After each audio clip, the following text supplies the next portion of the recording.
This video is being shown to you under Section 107 of the Copyright Act of 1976. Allowances is made for fair use for purposes such as criticism, comment, news reporting, education, and research. Fair use is permitted by copyright statute that might otherwise be infringing. Smash that like button. Let's go.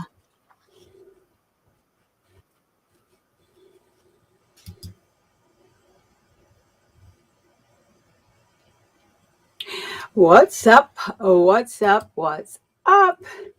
Um, Survivor Nation, it's your girl, Survivor Speaks. I am your favorite breast cancer survivor, back with another live stream. So in today's live, we will be reviewing Detroit versus Jarvis Butts in the unaliving of the sweet Naziah Harris, a young child that was failed by her community and everyone in it, including her family. Naziah was impregnated and unalived by Jarvis Butts. So we are viewing the testimony of Zaniyah Harris's grandmother and her aunt, her aunt has 5 children by Mr. Butts. It gets deep, people. So it's wild. So if you're joining us for the first time, don't forget to hit that subscribe button. Turn on all of your notifications so you never miss our live streams or videos. So, and if you're watching live, jump into the chat. We want to hear your thoughts and your questions throughout the show. If this type of content triggers you, please log off now. But let me go and see who's here and give some shout outs to the people in the chat, and then we'll get started right away. All right. And I know I said that I was going to do videos, but I figured that I would come over and just do a live with you. So I see that we have people over there on Twitter watching. Hello to the Twitter world over there. And so far, if anybody is here from YouTube, you're in the bushes, but it's okay. It is okay. So today's story is a serious one. Y'all, every time I look and research this case, it gets worse and worse.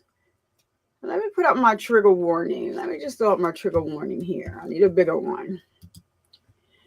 It gets worse. So Jarvis was arrested for for having a weapon. He's a felon, so he's not allowed to have weapons. He was arrested after Naziah's unaliving. So this man, in addition to essaying Naziah, he also essayed, allegedly, his oldest daughter. And I know this is hard to hear, but I need people to be aware of this type of predator. He also essayed a child under the age of 4, gave the child an STD. I don't know how much more diabolical this story can get. So we're going to be reviewing the testimony of the grandmother and the aunt who never shed a tear. There's going to be some revealing things that come out about the aunt. I believe she was complicit. I believe she was angry. I believe she knew that this relationship was going on and it made her mad. She has 5 children by Jarvis, supposedly, allegedly. 5. Jarvis did not want her. He wanted her niece. He wanted any of the other young children around her. Jarvis had so many girlfriends, too many to count. He has a child that's 2 years old. The child of that mother testified. She is the one that found the glasses because he borrowed her car. He had to do something with Naziah after he unalived her in that woman's car. We know that Uzziah was found down in a pond by his child's mother's home, and it's tucked away. Like, you have to know about it to know about it. So you borrow her car, and the back end of her car is messed up. When you bring her car back to her, well, you borrow it, you bring it back the next morning, 8:30 a.m. You come back and borrow it again. When you bring it back, her whole front end is tore up. So now she can still drive, but she goes to the to the shop with her child. She finds a clear pair of glasses in the car. Well, her son did, and he was playing with them. So she took the glasses from her son and said, "Give me those glasses. Those, we don't know whose glasses they are. They can be a prescription." Because according to Mr. Butts, he asked to borrow her car to do something with his son. But I'm not understanding why you needed to borrow her car when you had a whole truck. You swapped out cars. It makes no sense. So when she goes to the shop, she has the glasses in her hand, and she says to him, "I don't know whose glasses these are." Right away, he cuts her off and snatches the glasses from her and says, "Those are my sunglasses." So all of the lies that he's telling, the little bits of in pieces of untruths that he's spilling, is working against him. I want to again shout out Judge Aaliyah Sabri. Put some respect on that judge's name. She did not come to play. I did a video yesterday on her, read her credentials, and I just wanted to make sure people put some respect on her name, because I saw some comments about her interaction with her staff. But that's a good thing. That shows that she has rapport with them. People always try to find the negative and the positive, right? They respect her. It shows she has rapport with them. She's been a judge for a while. She used to practice criminal court cases. She doesn't anymore. She just did this preliminary hearing for this case. She says she can't do this anymore. So shout out to that judge, and I need people to put respect on her name, because she laid down the hammer when she spoke to him. So let me just say what's up to Emily Stokes. Hi, Emily. Thank you so much for stopping by. We're about to get started right now. We're going to get started right now. I'm going to pull up the testimony of the grandmothers first, and then I'll stop here and here to give my commentary. We're using this video. It's from Channel 7 Detroit, under fair use, under the Fair Use Act. And yeah, I'll do my commentary in between, so I'll make sure that we want to talk about this case anyway. Like I said, if this type of content is triggering to you, please log off now. All right, so let me just get started. I want to be here long. I say that all the time, and then I'm here for a while. So I don't know why you're that big, ma'am. All right, so here we are. So this is the grandmother. I'm going to turn this music. I have the music on. Maybe I'll just turn it down just a little bit more. I need you guys to pay attention to the grandmother, how she's responding, how, she's acting like everything was hunky-dory and nothing happens. But I'm confused, because then you're on the news saying that you guys suspected him all of this time. Everything. You just came, you came to court to try to CYA. But it's the opinion of Survivor Speaks that you and your daughter, the aunt that's going to be on the stand after her, need to do some time. You need to be held accountable as well, because you can't tell me. And guys, when I go over the text messages in the interrogation video, and that's going to be on another live, they knew. I'm glad the judge called them out on it too. She did not let it slide. She did not let that be lost on her. We need more judges like her out here. She was paying attention during this trial. She was taking notes, and she let them all have it at the end of this preliminary hearing when she told Jarvis, "We going to trial." Okay, you're not going home for what you're here for. You're going on to the next trial. We're going to trial. Okay, that's all we're gonna say about that one. All right, so let's get ready to get started. Hi, first, Best Gigi, welcome, welcome. Thank you so much for stopping by. I do appreciate you. So now we're going to start the testimony of the grandmother. I'll just turn that music off for now so that we can hear and share the video, share the video, share the video. We need to bring awareness to all communities about the predators that not only lurk in our communities, but the predators that people let into their homes. But that old mentality of what happens here stay in our house, stays in our house, needs to be thrown out of the window. These women knew. Let me just let them dig their own holes. Okay? Let me just do that. Because they knew. She knows she knew. You can't tell me no different. Who else lived there? Just me, the kids. My other daughter lived with me at the other address. But it was just basically me and my kids and Shannon. And who is Shannon? My daughter. And what's her last name? Harris.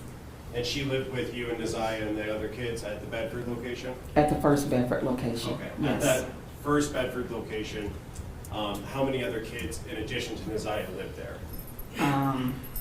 My other two, my grandson and my other grandchildren. Okay. So how many kids total in that house? Let's see. 6. Should have been 6. And you and Shannon, correct? Well, Living there. Shannon, she was there, but she wasn't really like there all the time. Okay. She would spend more majority of her time at my house, but actually Shannon had her place out in Clinton Township. And when you were there in January of 24, how old was Neziah at that time? January 24th, she had 13. She had her birthday in September. And was she going to school? Yes, she was. What school did she attend? J.E. Clark Preparatory Academy. And is that also in Detroit? Yes, it is. Just generally, can you tell us about your morning routine with the kids, specifically Neziah, about getting them to school and things like that? Sure. Okay. 6 a.m. That's when I get the children up. They usually get up, get dressed, prepare themselves. About 7:15, 7:20, we're basically saying prayer and we're loading up in the car. I'm dropping them off at school at 7:30. Breakfast starts at 7:30, and they like to eat breakfast at school. And does that include Neziah? You would drop her off at J.E. Clark? All together, yes. Now, I want to talk about, let me ask it this way. Did you know someone by the name of Jarvis Butts? Yes. And do you see Mr. Butts in the courtroom today?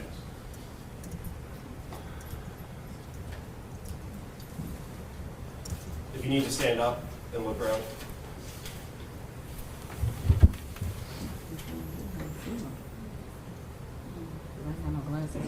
I don't see them. Do you need glasses, ma'am? Yeah, my Okay, daughter has my glasses. Okay, Judge, may I take a moment to go get her glasses? Yes.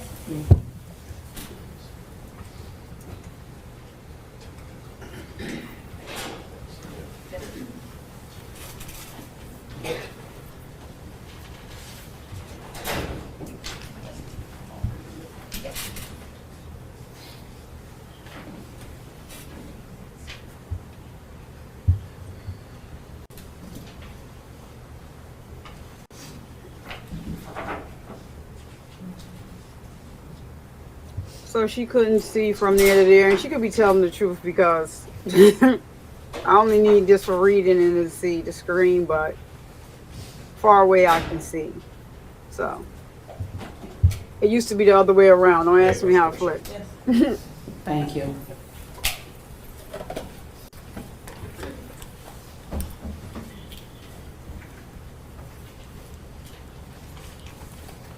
And if you could just stand up and take another look around. Okay. Yes. Do you see Mr. Butts in the courtroom today? Yes. Could you Yes. point to him and identify a piece of clothing that he's wearing? Green uniform with the blue mask. For the record, the witness has identified Jarvis Butts, the defendant in this matter. So reflected? And may I approach the witness again, Judge? Yes. I'm approaching with what's already been admitted as People's 9.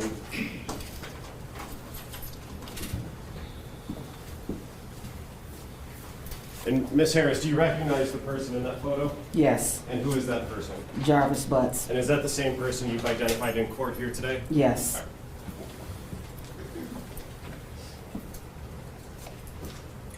And No Ms. worries. Harris, how did you know Mr. Butts back No in worries. January of Let me see 2020? if I can give out membership. He's the father of my daughter's children. And is that daughter Shannon Harris? Yes. Okay. How many kids do they have together? 5. And would he come around your house on Bedford in January or the months leading up to January? Whenever he did come, he would always pull up in a white truck, and Shannon would go out to the car, and they would sit and talk or whatever, but he would very rarely come in my house. And during that time when he would come around and sit in his car, was there any times that he would interact with Naziah that you saw? Not that I remember, no. Okay. Come on. Now, I want to talk specifically about January 9th. You had described your morning routine with the kids. Did you follow that routine on January 9th? Yes, I did. And did that include dropping Naziah off at J.E. Clark 7:15 to 7:30? Yes. And can you tell us what she was wearing on January 9th, 2024? Yes, she was wearing a pair of light powdered blue jeans with a light powdered blue jacket that had the black little fur around the collar.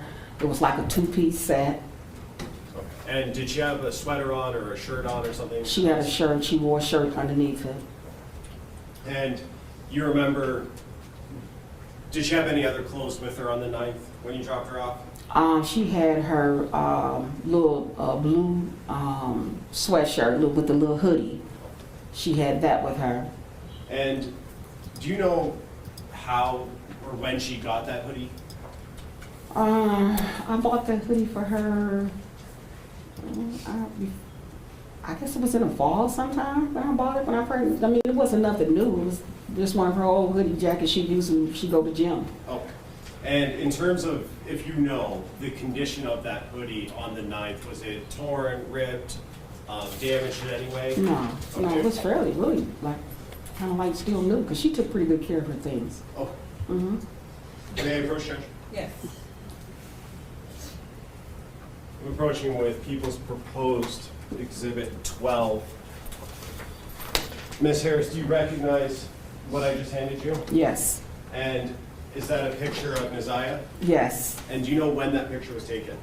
The same day, January the 9th, she took this picture. Oh, move to admit People's Proposed 12. Any objection? No objection. It'll be admitted as People's Exhibit 12.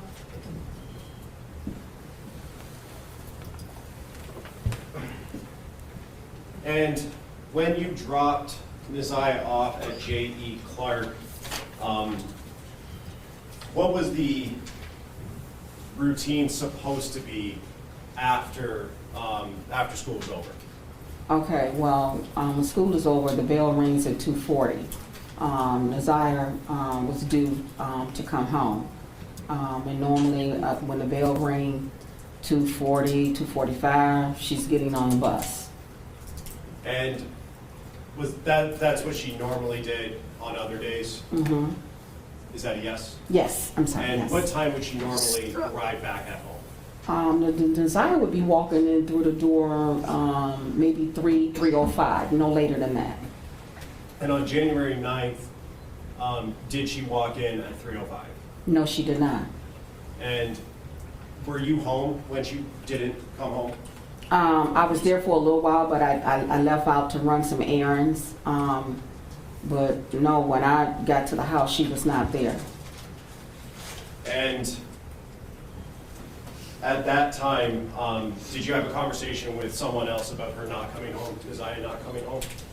Yeah, when I picked my children up from the after-school program, I went in and my daughter said, Objection to what the daughter said, from the hearsay. I'll rephrase the question. Okay, sustain.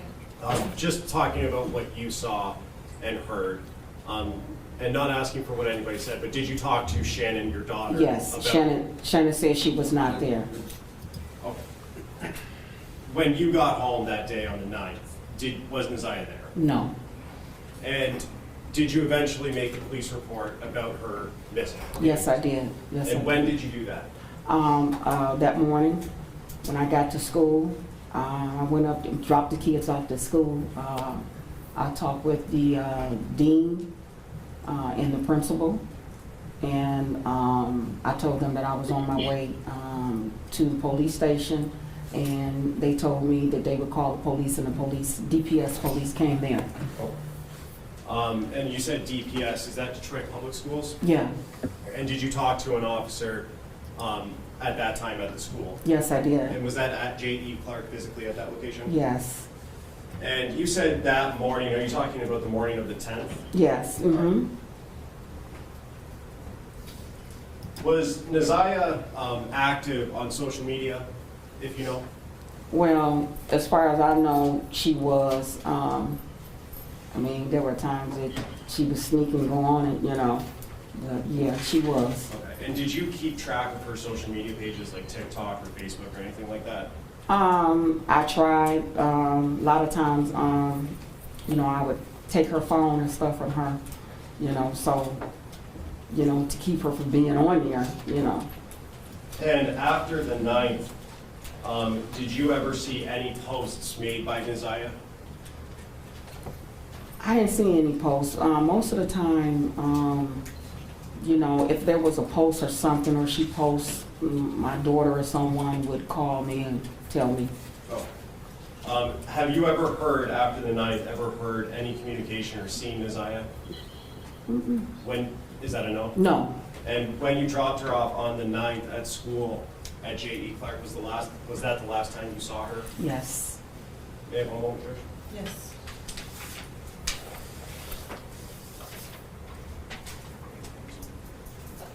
Just to follow up, I did forget to ask this. Her bus stop, how far from your house was that in walking distance?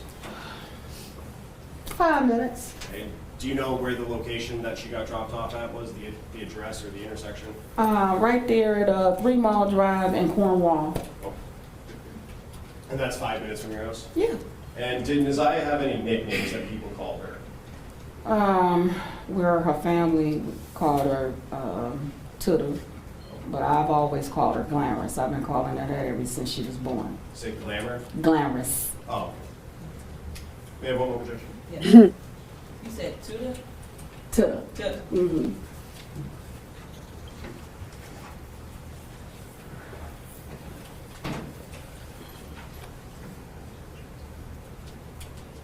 I have nothing further, Trish.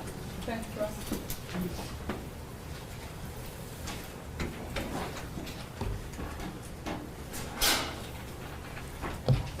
Good morning, Sheriff. Good morning. Now, you are Naziah's maternal grandmother, correct? Correct. You're also her adopted parent, correct? Correct. And you said you adopted her in 2016? Yeah. Should have been 16. Okay. Is her birth mother still around? She is. Okay. Does she have a relationship with her? No. She doesn't have any type of relationship, no contact with her that you know of? Well, let me say this. I don't deal with my daughter, so she really didn't have no contact with Naziah like that. She only came around now and then. Okay. And you testified that you currently stay on Bedford Street? Yes, And in fact, I think you testified you lived on 2 houses on Bedford Street. correct. And did not Desire have friends on Bedford Street that you were aware of? She had friends, but her friends didn't live on Bedford. Okay. Do you know if she ever had any friends over? No, Did she ever spend the night at any of these friends' houses? no, Okay. And at your prior neighborhood, did she have friends that she may have spent the night over? no. Okay. You indicated that there are approximately 6 children in the house? Well, not now. When he asked me about the address, Yes. I lived at 2 houses, which is on the same street of Bedford. Okay. Okay, so the house that we lived in before, it was my children and my daughter's children. Your daughter being Shannon, No, Marquita. Marquita, Mhm. okay.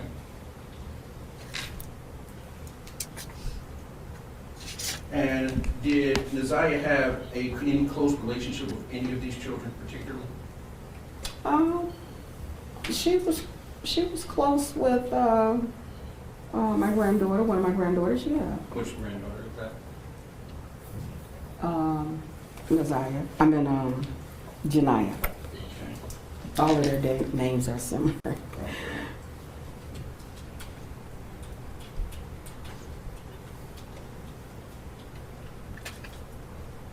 And Janiyah is Shannon's daughter? Yes, That would be Jarvis's daughter as well, correct? correct.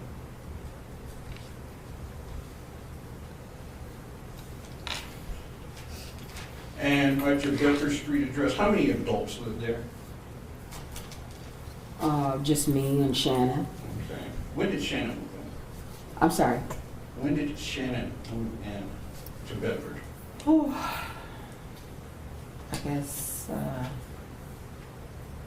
back in October, last October or something. That would be October of '23? Yeah, Okay.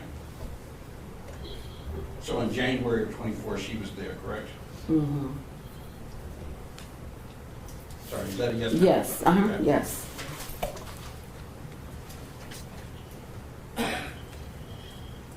And you indicated that Desire participated in social media?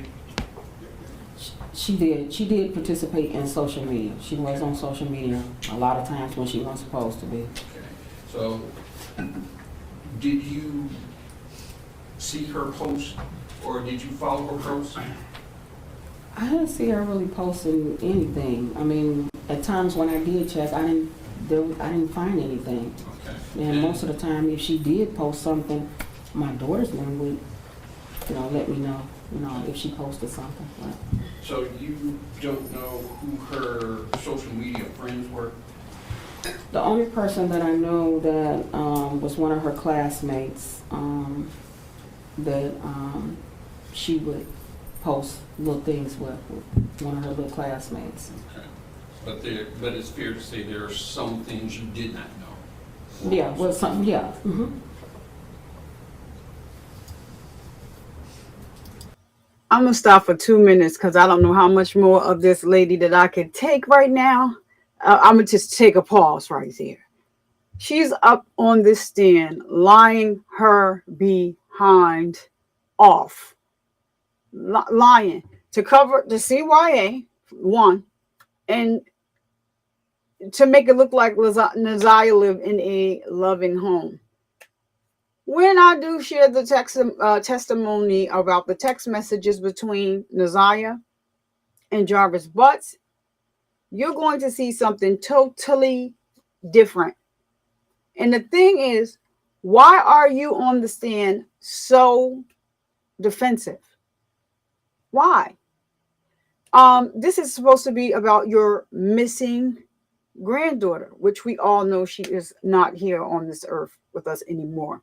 I did want to say to you first, Best Gigi, don't worry about that. Don't worry about that. I do understand more than you know. So don't worry about that. But I had to stop her just for a second, just to just like interject, because Grandma's lying. Grandma is lying through her teeth.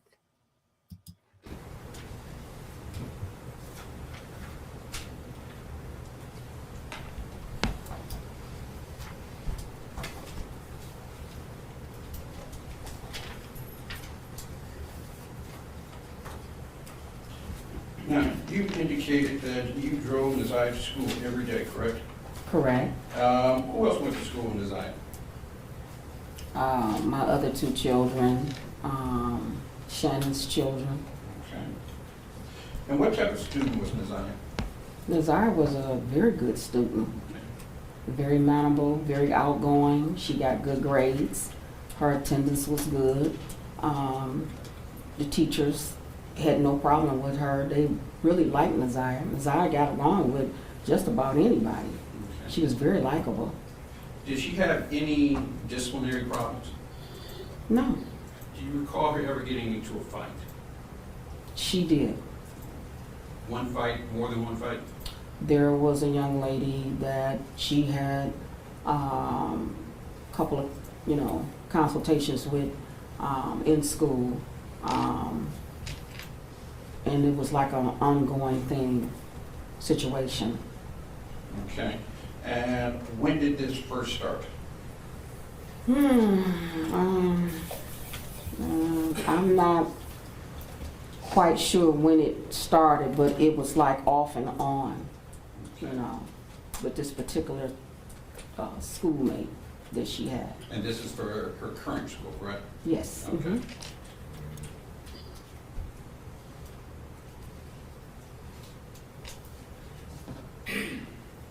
Now, did Nazai participate in any extracurricular activities? Was she on band or anything? She liked it, gym, robotics, art. I mean, she liked a lot of things that she was, involved in. What is robot? And would any of these things cause her to have stayed after school? The only time she stayed after school was when she wanted to be enrolled in the after-school program.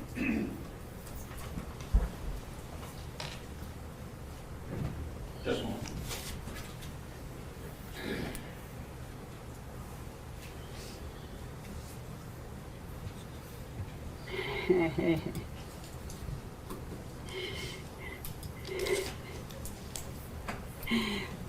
Becky. I just want to step back a moment. We asked you about her social media. You said there were some things that you weren't aware of on social media, correct? Did you ever check her direct messages? Like I said, I did, but when I did, there was nothing on there. There was nothing? No. Okay. Did you monitor any of her conversations? Yeah, I would, go check, Okay.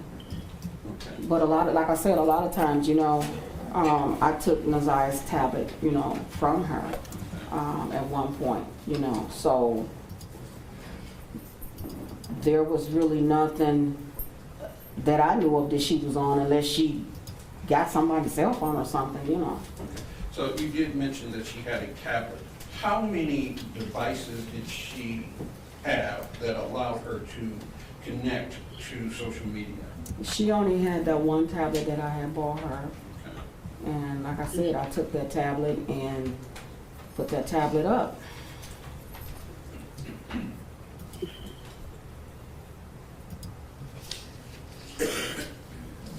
So on January 9th, you took her to school, correct?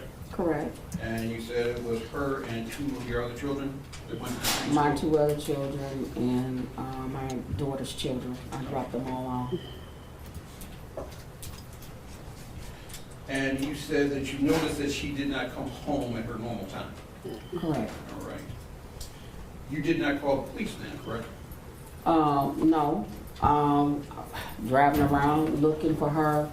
My daughter reached out to some of her classmates. I did. Nothing. And that morning, I got up, and like I said, I went straight to the school, and from there I was on my way to police station to make the report, and they called the police from there. DPS police came to the school. So the first report you made to police was the next morning? Yes. Do you know approximately what time? School starts at 7:30, so I got there at 7:30. They got there about, I don't know, maybe 8. So you didn't go to the precinct, you went to the school, and the school called the police? Yes, they called the police because I was getting ready to leave, and the dean said, "No, stay here." She said, "And we'll call the police." Okay.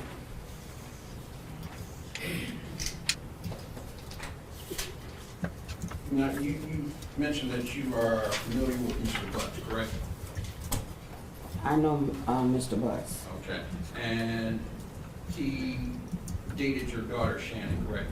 Correct. They did have 5 children, correct? Correct. And the children, did all the children stay with you and Shannon? Yeah. Yeah. Now, I don't want to give too much detail on the kids. What were the mix of the kids, boys and girls? Can you repeat that? What were the mix of the kids, boys and girls? Well, I have a boy and girl, and Shannon has her 3 boys and her 2 girls. So she had 3 boys and the 2 girls. Okay.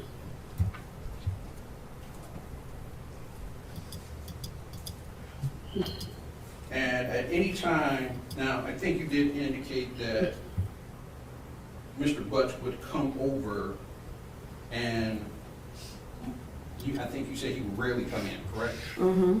But he would come in on occasion, correct? Not really on occasions, because most of the time when he came in, he would pull up in my driveway, and my daughter would go out to the truck, and a lot of times the kids would go out to the truck. So it was very rare if he ever came in my house. Okay. And you indicated that you were close, you were close with Neziah? Yes. Can you think of any reason that Neziah would not share information with you? No.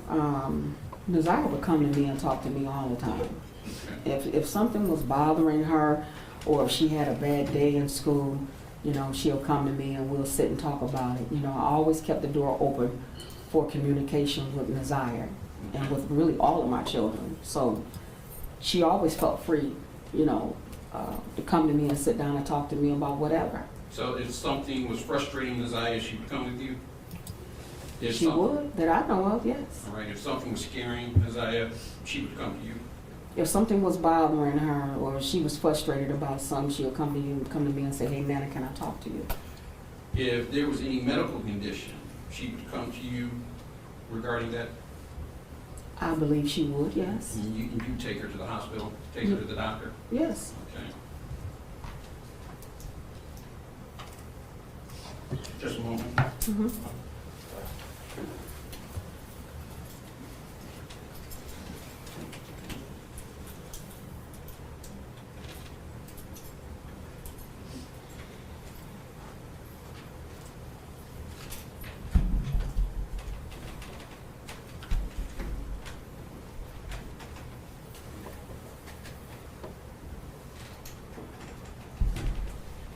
Thank you. I have no further questions. Can you redirect? Ms. Harris, I just have a couple more questions for you. Mm-hmm. When Mr. Riggins was asking you questions, you said that Mr. Butts would come and sit in his car, right, outside your house? Yes. And you said that the kids would go out to the car. Yes. Which kids would go out to the car? His kids. Would Neziah ever go with his kids out to the car? If Shannon was out there, she would. Oh. And Mr. Riggins also asked you about the tablet that you bought for Neziah. Do you Yes. remember those questions? Yes. And when, if you can remember, narrow that down, when did you buy that tablet for her? I bought that tablet for her one Christmas. I think it was the I think it was in 22 when I bought that tablet, at the end of 22 when I bought that tablet for her. So December of 22. Yeah, I think that when I bought that tablet. So she would have had that tablet for roughly just over a year then, correct? Correct. Mhm. And did Naziah also have access to a cell phone? The only cell phone she had access to was one of the cell phones when my oldest daughter came to visit me. She gave to Naziah, but she could only use it by Wi-Fi. You said your oldest daughter, is that Naziah's Mother. biological mother? Yes. Okay. And through, what's your oldest daughter's name?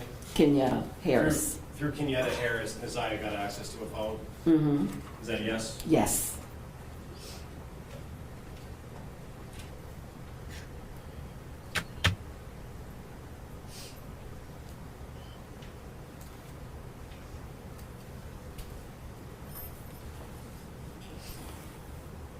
Mr. Reagan's also asked you about Naziah staying after school. You said that there was an after-school program she was involved in? Yes.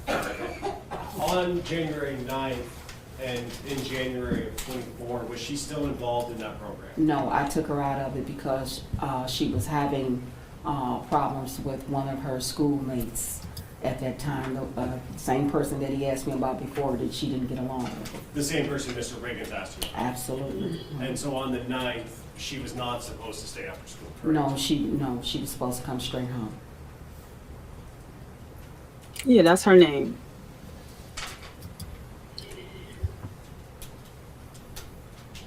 And when she didn't come home, you said that you were driving around looking for her, correct? Yeah. Can you tell us a little bit more about what efforts you made on the 9th to locate her? When I went to the school to go pick my son and daughter up because they were also in the after school program, picked them up, went back to the house. I thought she was there, and when I got to the house and I found out that she wasn't there, I got back in the car and I went back up to the school. And by that time, nobody was there. Nobody was at the school. So now, I mean, I'm kind of like, I'm frustrated now. I'm going like, you know, because whenever she wants to stay after school or do something, she would always call me. Well, hey, Nana, can I stay after school? Or she would call one of her TTs, hey, TT, can I stay after school? So that wasn't like her, so I'm really frustrated now. So now I go back to the house and I'm talking to my daughter, Shannon. And I want to stop you right there because I don't want to go into what anybody else said. Okay. But you went back to the school, nobody was at the school, you went back to the house, Naziah is still not there, correct? Correct. Did you go back out looking for her after that? I did. Okay. Where did you go looking? I was driving around in the neighborhood, everywhere. I'm just looking, just like hoping I'll see her, you know?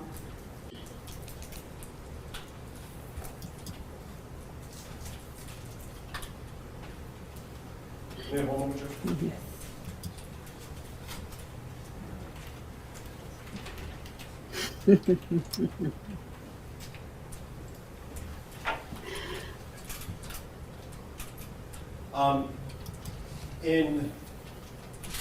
On the 9th, when you were looking for her, well, let me ask it this way. Did you know Naziah to go to Mr. Butts' place of work to assist him with anything there?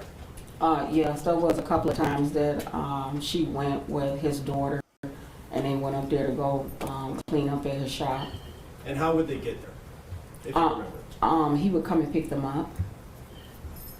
And was that in that white truck that you talked about earlier? Yes. Mm-hmm. And did you yourself know where Mr. Butts worked at? Yes. Mm-hmm. Okay, do you know, where is that? It was Frank's shop located on Warren, East Warren. And is that the last place that you knew him to work? Or did you know him to work somewhere else? I knew him to work there, and then the shop moved to a different location. Did you know where that new location was? Personally, no. Okay. And did you ever, on the 9th, did you ever try and go to Mr. Butts' place of work to look for Naziah? On the 9th, no.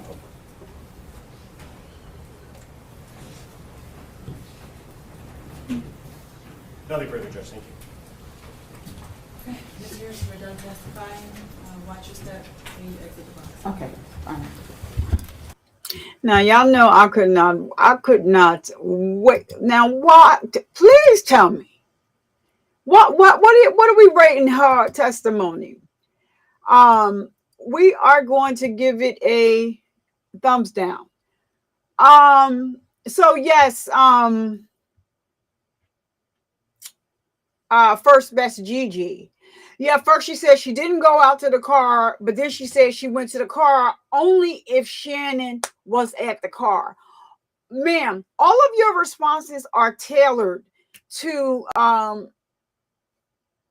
CYA and to make it seem like you was just this proud grandmother.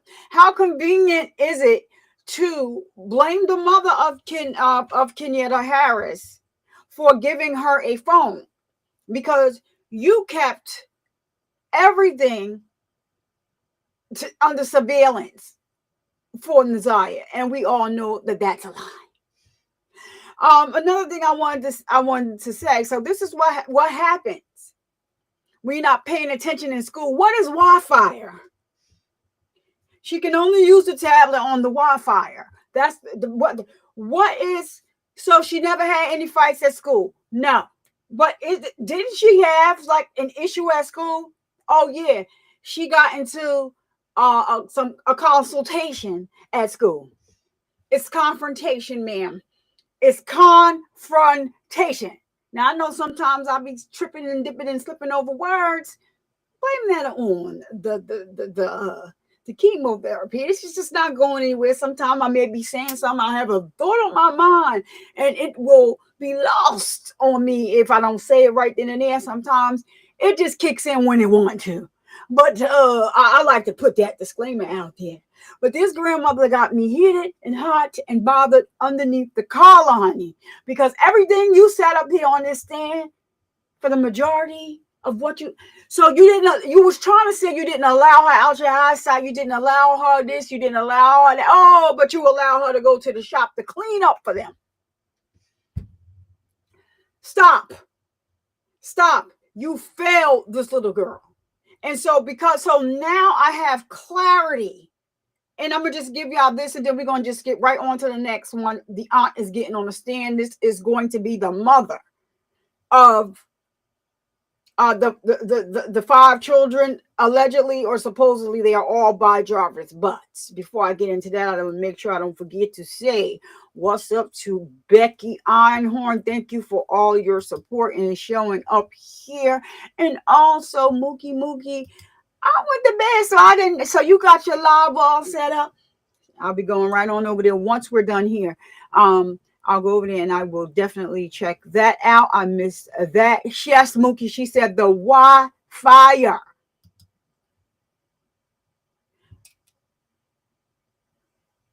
And for she had a conference, she had a consultation. What did her and the other little girl that she had issues with? What did they consult about? It's confrontation, man. You're trying to sit up on this stand and act like all prim and proper.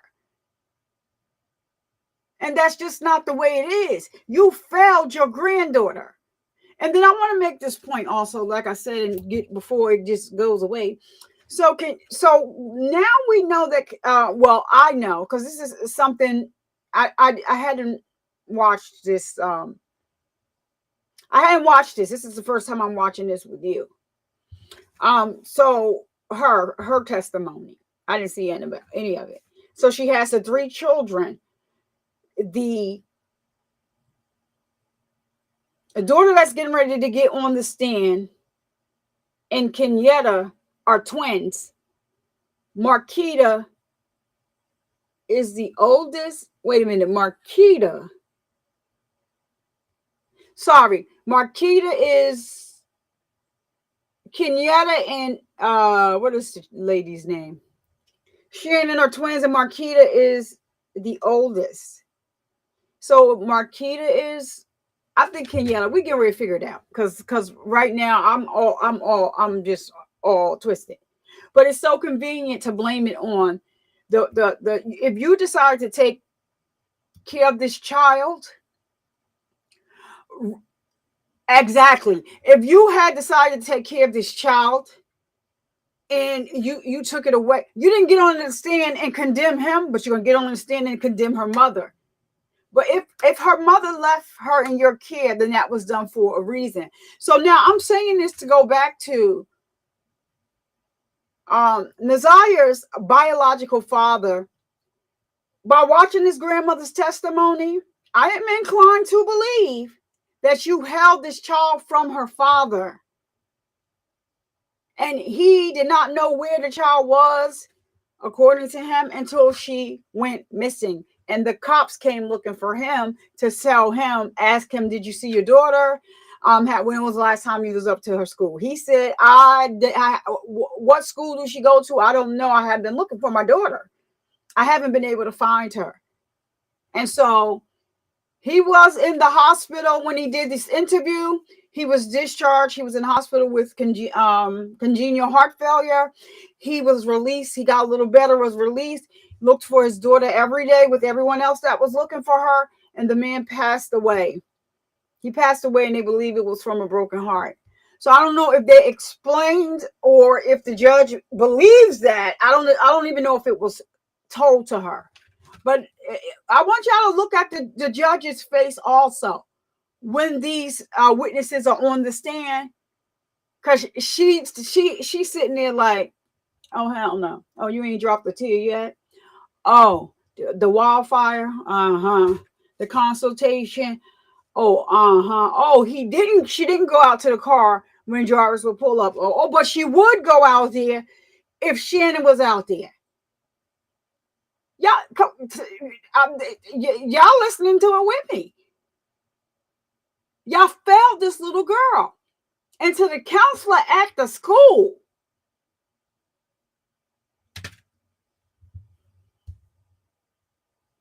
Nazaya asked to see the counselor at the school the day she was unalived.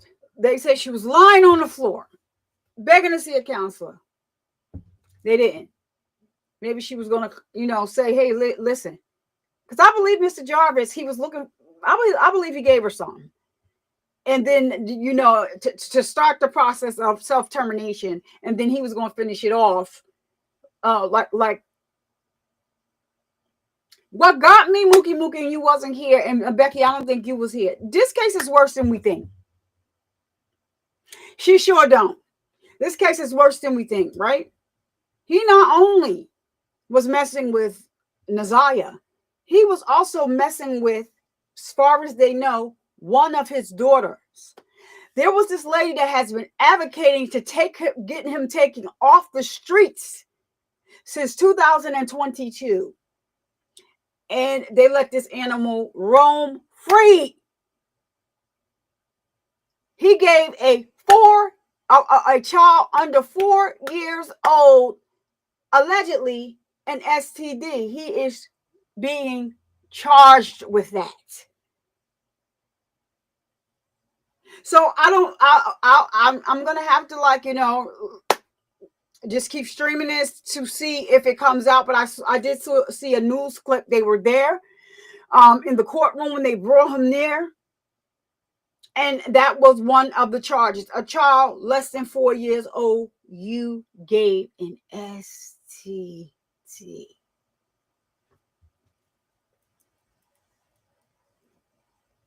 I believe the grandmother, she's walking pretty good. I know yesterday in the live I said that they need to take her cane or walker, but she's walking pretty good to me. Somebody just need to walk by and clip her. Just clip her. Let her find her own way off the ground. You knew what was going on, ma'am. Ray Charles can see that in heaven. Or wherever he at. Hopefully he in heaven.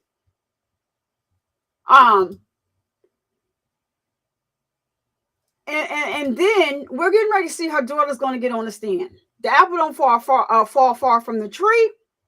And I want y'all to pay attention to the way she is answering these questions from the prosecution. Ma'am, that's a yes or no question. You got to think what type of relationship you had with your niece. You lived in a house with her. You got to think about that. You got to ask this question back to them. You hated her. That's what that is. That is what that was. Because Jarvis wanted her more than he wanted you. And then the babies that you had, he was going to be grooming them. Anybody in the Detroit area that has been victimized by this demon, in the description, there will be a phone number and email address to contact the Detroit police to let them know that you have been victimized by this demon named Jarvis Butts. Nothing's going to happen to you. He's not walking free ever again. And I put that on everything that I already know. This judge didn't come and play with him, but I wish she was a judge that was over the case, but she's not going to be over the case. But I love this judge. And that's why I did a video on her yesterday. Yeah, it is a whole mess. It is a whole mess out here. What's up, Boom Boom? Thank you so much for joining us. It is a mess up in here. A child less than 4 year old, a 4-year-old. He needs to be, I don't care if he's never coming home again. They also need to castrate him.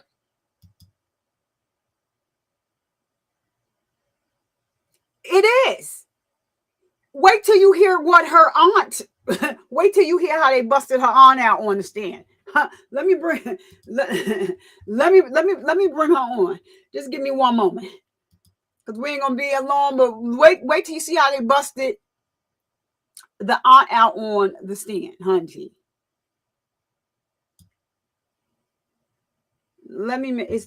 Hold on, let me see if this is coming in here like, oh, you know, we are the prim and the proper and this and that, and you're not. Oh my goodness. Of text messages. Exhibit 15 is messages from September 24th, 2022 through November 7th of 2022. And Exhibit 16 is messages from March 4th, 2023 through January 9th of 2024. Any objection? No objection for exam purposes, pending analysis under 403, assuming that they're relevant. So they're getting the text messages ready for the aunt that is going to be getting on the stand. If you hear, you may have to leave and you may forget, please hit that like button so we can get this out into the algorithm. Please hit the like button. So, yeah, they're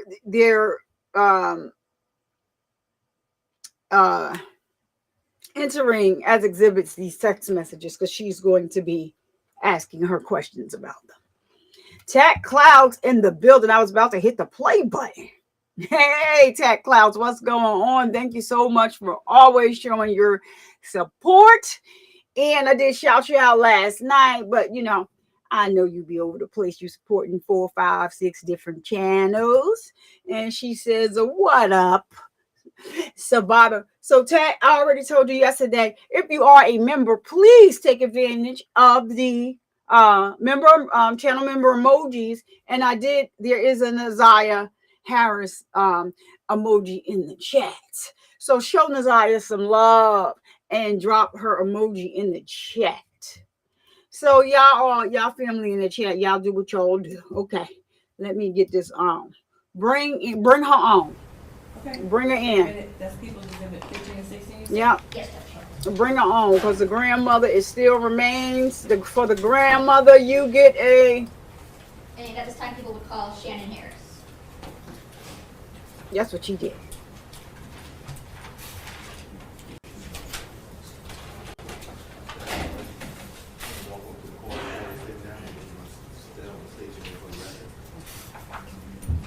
What in the world she got on? Is that girl? She on the top, that dress is for the club. On the bottom, it is for the. On the top, it's for the church. On the bottom, it's for the club. Just swear to tell us the whole truth and anything but the truth. Oh Yes. gosh! Watch your step, please. Yeah. You want to speak into this mic, you can also pick it up and hold in your lap.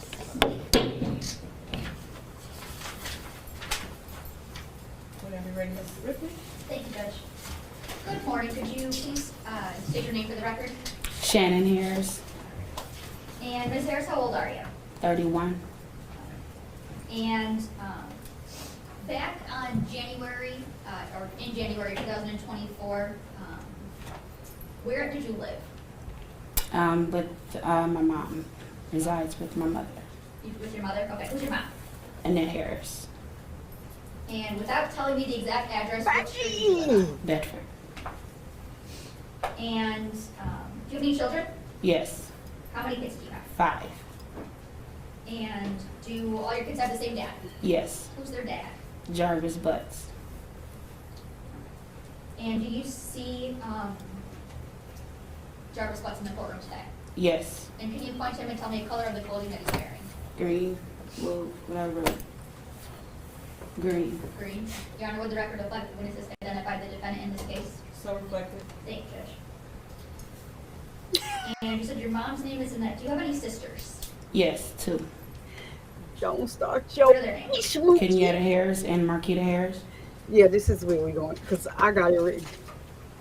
Are they older, younger, something else? Oh, there. Marquita is a twin. She's my twin, same age. Okay. Right. So Kenyatta is the one the mother Yes. don't like.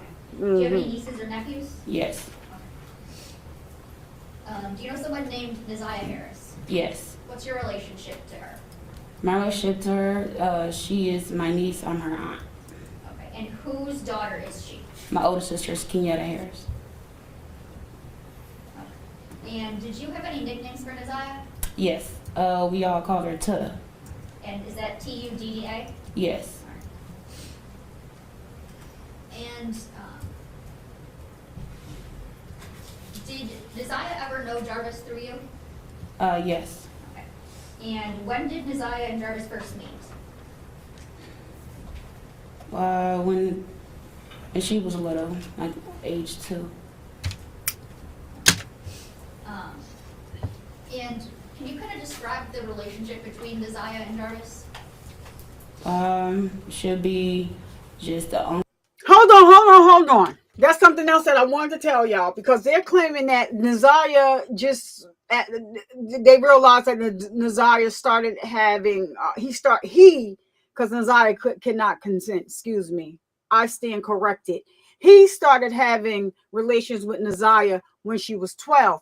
This man has been in Neziah's life since she was 2. So if he essayed a little girl under the age of 4 and gave one STD, how long y'all think he been having relations with Neziah? And I want to say for anybody, once I do get to that part of it's not in this live, but when they do start sharing the text messages between him and Neziah, it's not Neziah's fault. She was a young girl that was groomed for him. She don't know anything about saying anything that she shouldn't have been exposed to knowing what anything meant in those text messages. So I just want to say about that, everybody needs to remember that Neziah is the child and the victim in this case. So even when we get to that part, if you happen to be here when we do, please keep that in mind. That is totally on the monster in the courtroom. The judge got it right. That Neziah knows anything about, and this like in the grandmother, she shed not one tear. But she gonna get on the stand and act like she's so mad when they ask her, "Do you see Jarvis?" And you mad because you mad because he's incarcerated. You mad because he liked your niece more than he liked you.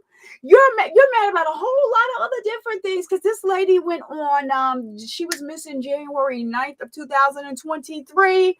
On January 10th, you went down there and filed for child support.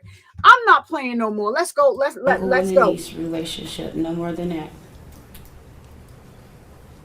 How often would Jarvis be around, like at your house with you?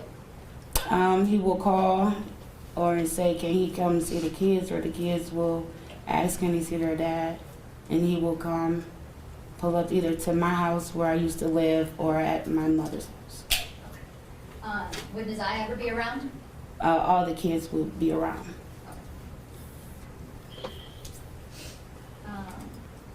To your knowledge, would Nazaya ever text Jarvis? From my knowledge, no, unless I will have her to text. But to your knowledge, you didn't know of any kind of separate outside relationship? No. Would there ever be times where, where did you know Jarvis Butts to work? Pardon? Where did you know Jarvis Butts to work? Where did I know him to work at? Yes. He worked at 2 different locations. The first location would be on East Warren, and the other location would be on Grashford and Connor. And what were those locations? Those are the auto repair shop. Okay. Would you ever know Nazaya to help Jarvis Butts at his shop? Yes, he will call me and say, hey, if I can get our daughter and Nazaya to come and work up at the shop. And I would say, let me ask my mom first regarding Nazaya. And Let me rewind that again for the people in the back. Let's go back a minute.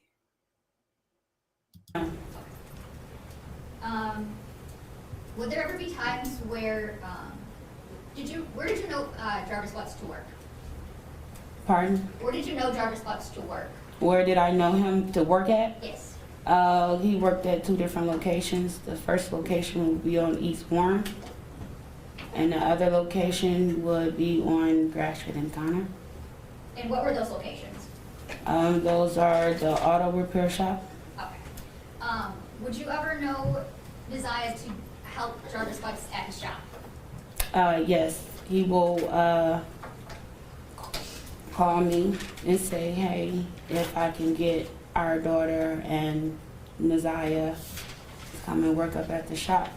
And I would say, let me ask my mom first regarding Nazaya. And which daughter of yours would that be? That would be my oldest, Janaya. Okay. Would you ever know Nazaya to go to Jarvis's shop alone? No.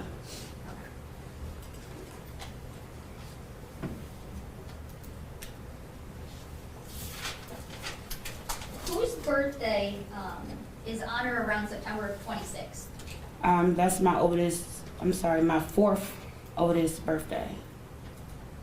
Okay. Do you recall a birthday party on September 26th of 2022? Yes. Okay. And was Jarvis there? No. Okay. And that would have been his son's birthday party? Yes. Were there ever times that you would text Jarvis off of a text now number? The only time I would text Jarvis off a text now number is if my phone is off. Other than that, no. And do you recall the numbers that you would text Jarvis from? Yes. Okay. And does a 586-510-5161 sound familiar? Yes. And what number is that? That used to be my old number. And is that number that you would text Jarvis from? Yes. Okay.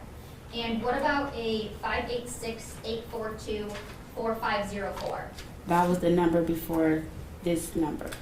Before the 510 number? Correct. Okay. And is that a number you would also text Jarvis from? Correct. And what number did you have for Jarvis Butts? The 313-585-8719. And did you have any numbers for Nazaya? It was a funny looking area code. The area code was a 231. Okay.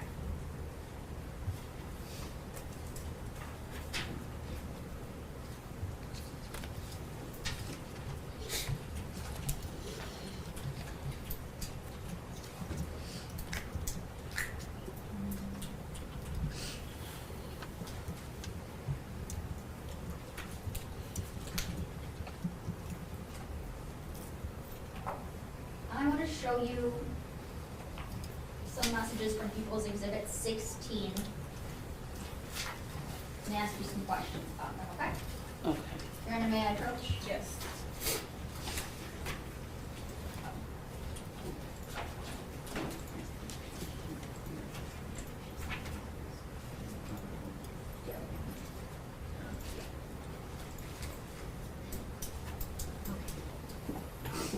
direct you to messages on or about June 27th of 2023. Do you recall those messages? Did you send any of those messages to Jarvis Butts? No. Okay. And do you know, I believe there's a phone number here that's highlighted. Whose phone number do you know that to be? Jarvis Butts. Okay, and you don't recall ever sending any of those messages? No. Okay. And now I want to direct you to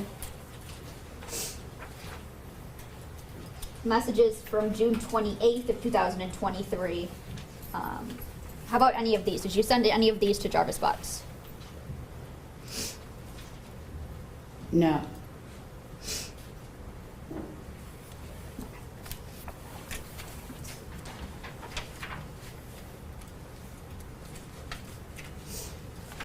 Shout out to my Mel in the building. Good to see you here, Melanie Jones said so.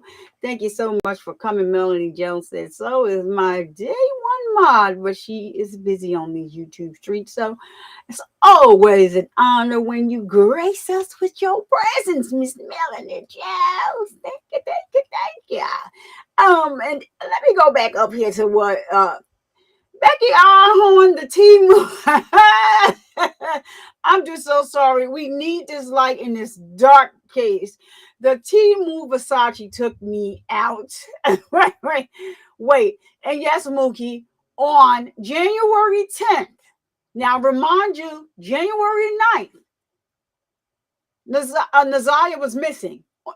On the morning of January 10th, I don't know where she's a little, you could tell she's a little delayed. You could tell. She went and filed for child support from Jarvis. It's a whole thing where it's not this child's fault that your child's father is a predator. I think I can say that on here. But anywho, the saddest thing is that he told her she didn't have an issue with it, but he wasn't living with her. So that could even be incorrect because Mr. Butts has so many girlfriends from age 1 on up. And I'm not playing. It's not funny. He has so many girlfriends from age 1 on up. And the lady that I'm so sorry. I apologize to the lady who I thought was her, and I said she looked like she smelled like fried chicken grease. I take that back, but I didn't look at her testimony yet. But we're going to review it, and if I have to, I'm gonna reserve that comment, put it off on the side. If you get up here with any nonsense, and I hear anything else, I'm going to just put it right on back out there. You look like you smell like chicken grease. But anyhow, I wanted to say that. And there was something else here too. I want child support. Yup. Becky, it's Lindy, not Fendi. I'm not messing with y'all in this chat today, Mookie. Not messing with y'all. But going over there, follow Melanie Jones says so. She has 3 channels. She can drop her own links in the channel. She has different type of content. You know, sometimes every now and again, Mookie, every little now and again. Mookie, she talks about world events, but they be coming for her next, so she be going on. I think you like it. And Mookie has a channel as well. I gotta I'll get your channel now that I see that you said that you were on last night. I gotta go and review that on the replay. I'll drop your link down in the chat. All right, let's get back to this. Thank you guys. Let me make sure it's not something that's I'm gonna hit play and I'm like, wait a minute, I should have. Oh, okay. So yeah, so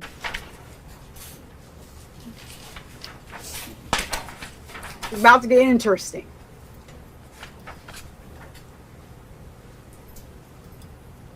What about any messages from July 2nd of 2023? Did you send any of those messages? No.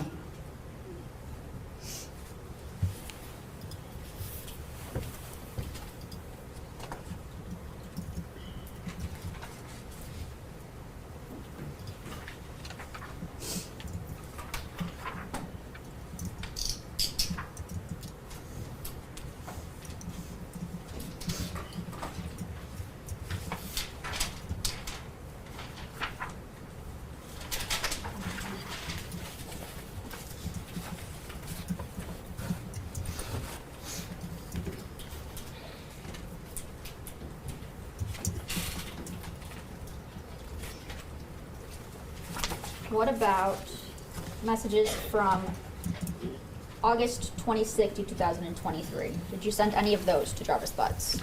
I'm sorry, was this 26? August 26th.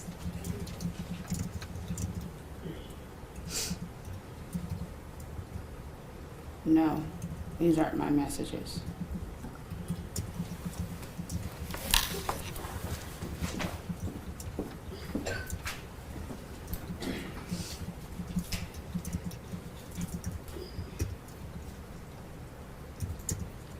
Did Jarvis Butts ever tell you that Messiah texted him to meet up on January 9th, 2024? No,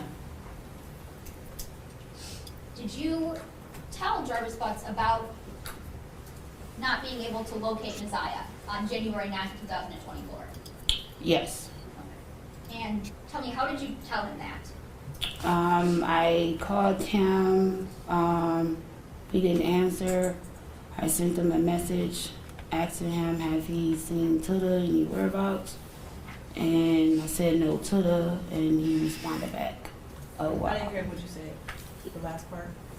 Last part, I had, I texted him. Well, at first I called him. He didn't answer. The second time, I sent him a message. Still no Tuda. He replied back, oh, wow.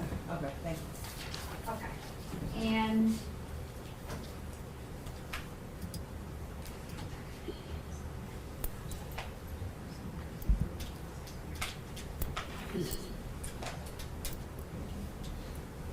Your Honor, may I approach? Yes. And just for record references, I'm showing her what's going to be proposed, People's Exhibit 48. Ms. Harris, those text messages that you just referenced, do you see those on this page?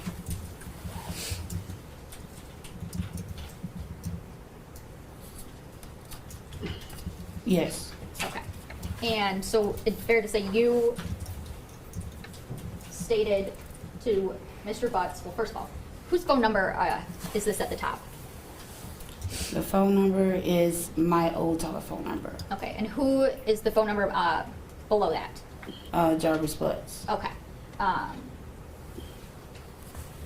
And is this, I guess, do these fairly and accurately represent these two messages? 3, 4, 5, 6 messages sent between you and Mr. Butts on January 9th, 2024 through January 11th, 2024.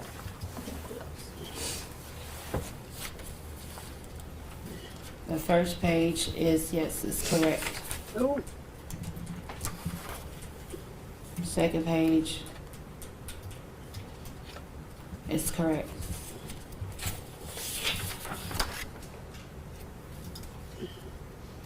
Yes. Okay.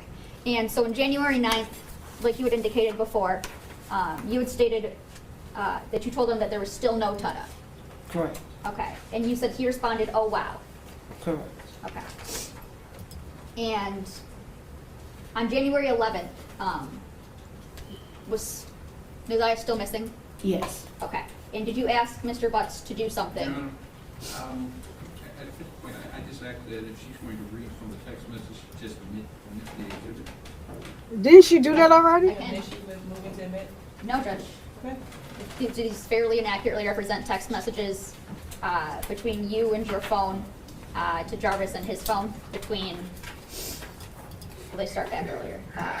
Some from December 3rd, 2023 through January 21st of 2024. These fairly and accurately represent text messages between Yes. you and your phone to Mr. Butts and his phone? Yes. Okay. Your Honor, I move for the admission of People's Proposed Exhibit 48. No objection. Okay, they'll be admitted. Thank you, Judge. So on January 11th, did you ask Mr. Butts to do something? Yes. And what is it that you asked him to do? I asked him, can he share the missing flyer on his Facebook page? Okay. And did you send him a copy of that missing flyer? Yes. Okay. And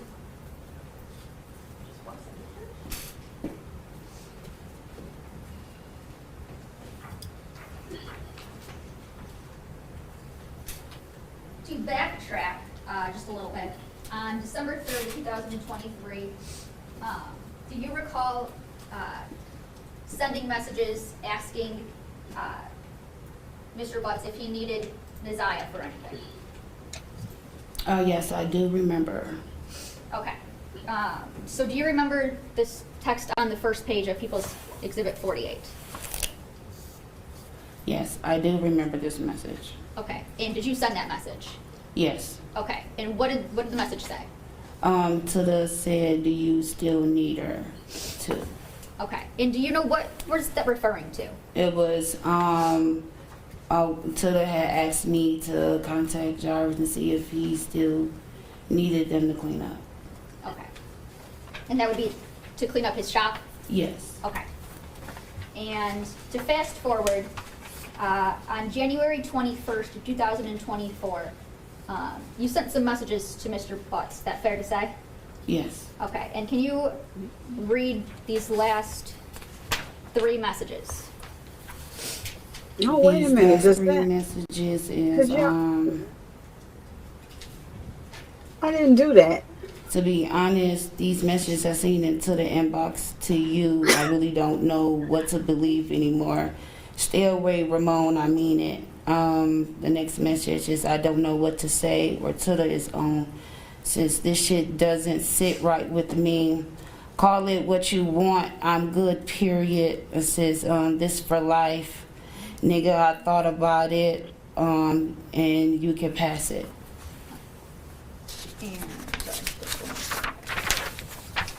And she said all that in her church voice. Shout out to Factual Lie up in the building. Thank you so much. No worries, Factual. Thank you for that, for just turning it on, and make sure you hit that like button. Now y'all know that Laugh is here, and she gonna be talking about the likes. What's up, Laugh? I hope that you are safe where you are and things have died down. But because you're here, I'm going to assume you're safe. But thank you so much for always being here and always representing. And then we go on. Did you hear what they said on this freaking text message? So Jarvis didn't call for your niece that day. You text him. Do you need tutor for anything? What do you mean by anything? Do he need tutor for what? Bitch. This why you know that they know. And now she sent him some text message that she just read, sat up there and read in her church voice, like she was reading a church announcement. She got all types of N-words in the, they know that these text messages would eventually come to the light. I don't care what nobody said. You was already trying to CYA because you had just been up there to file child support on the 10th. You got 5 babies. He been around since Neziah was 2. Make it make sense. The math ain't mathing. None of this issue's adding up. They need to put the cuffs on you when you get off the witness stand. Because you is just as bad as anybody else. Now, to her mother, Kenyatta Harris is her name. The grandmother adopted Neziah, meaning that maybe the mother, we don't know what's going on with the mother. The mother's not in her life. So when you give your children to adoption, especially when someone in the family adopts, they should be safe, right? So in this instance, I want to hear what y'all have to say in the comments. The mother gave the grandmother, or the grandmother took Neziah from the mother at a very young age. She had Neziah since she was. So do you blame her mother for this as well? If her mother was just never in her life and she was adopted by the grandmother, it was the grandmother's responsibility to take care of this baby and not just get the check. Because that's what it's giving me. I'm just here getting this check. These people, I don't even know I don't even know what to say. Let's get back into it. Let's get back into it because listen.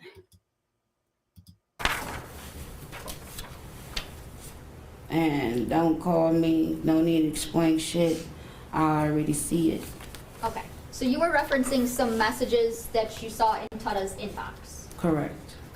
Tell me, When did you see him? how did you see some messages? Well, first of all, where Look did at the where judge. these messages? Look at the judge, where were y'all. they at? The day of Officer Gardner came to pick up Nazia's tablet. My mom asked me to put it on the charger. I put it on the charger. Officer Gardner, after that, Officer Gardner called and said she's on her way. This is hearsay. Without saying what. Okay, I'm sorry. The officer had called and said that they was on their way to come Still pick up hearsay. the tablet. Okay, Okay. So sustained as far as hearsay. yes, thank you, Judge. Okay, continue. So before the tablet was picked up, I looked inside to this tablet. She has 2 passwords that I normally know. So one of them is referenced for her brother's birthday, and the other one is referenced for my password.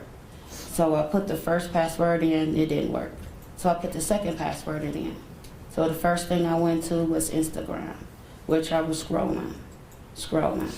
And I seen Jarvis Butts' Instagram page. I clicked on his page, and I seen 2 messages. Okay, and what were the messages that you saw? Who were they between, first of all? Nazia, my niece, and Jarvis. Okay. So the And passwords you what were the messages? used was It was yours. roughly 2 messages that I have seen that I can recall. States, I'm gonna object to this as hearsay. They have not been admitted, and the messages themselves would be the evidence. Yeah, it is Were the they best of evidence. Mm-hmm. Were the messages of a sexual nature? no, Okay. And you said you saw 2 messages. yes. Okay. Did you see anything else? It was two sent pictures, but you can't really make anything out. It wasn't nothing there, but it was a picture was sent. Okay. What did seeing those messages, what did they cause you to do? Well, when I seen those messages, I called him, Who's and Jarvis Butts. Okay. Called him while he was at work, asked him, what is these messages I seen between you and my niece? And he said, what messages? Said it's 2 particular messages that states out and it's a picture.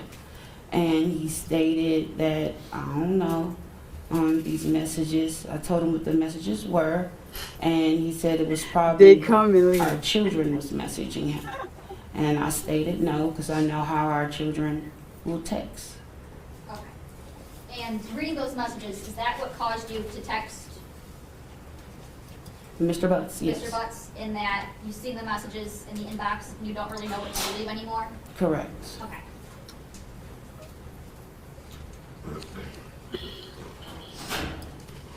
One second, Rich.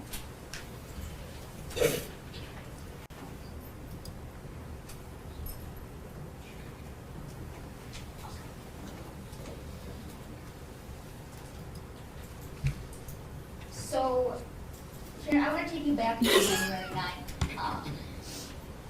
Were you home that day? Yes. Okay. And did you see Naziah that day? My senior did that morning, correct. Okay. And do you remember what she was wearing at all? Her coat and her uniform at the time, And her. she had on some blue jeans. I don't really recall the outfit. I just know the coat she had on. And what was the coat that she had on? She had on, it was a 90s coat with all the characters on it. Okay. Oh no, Becky, she not getting no daggone pass. She's worse than a grandmother. It's the other sister that had Naziah. It's a question I'm asking about. This heifer here that's sitting on the stand. When she get off the stand, they need to put her in handcuffs. Pink ones. No, I'm not giving her no pass. She don't get no pass. Not now, not ever. You're not getting no pass up in here. She needs to go to jail. And the grandmother, she need to do a little time, since she don't have a walker or a cane for us to take, and nobody clipped her. Obviously, we didn't hear them say woman down. So I think she needs to do a little time too. The grandmother. Y'all getting up here like y'all self-righteous, Bible-toting. Like, we all know God is in your heart. You got to know him right here. It's not the building.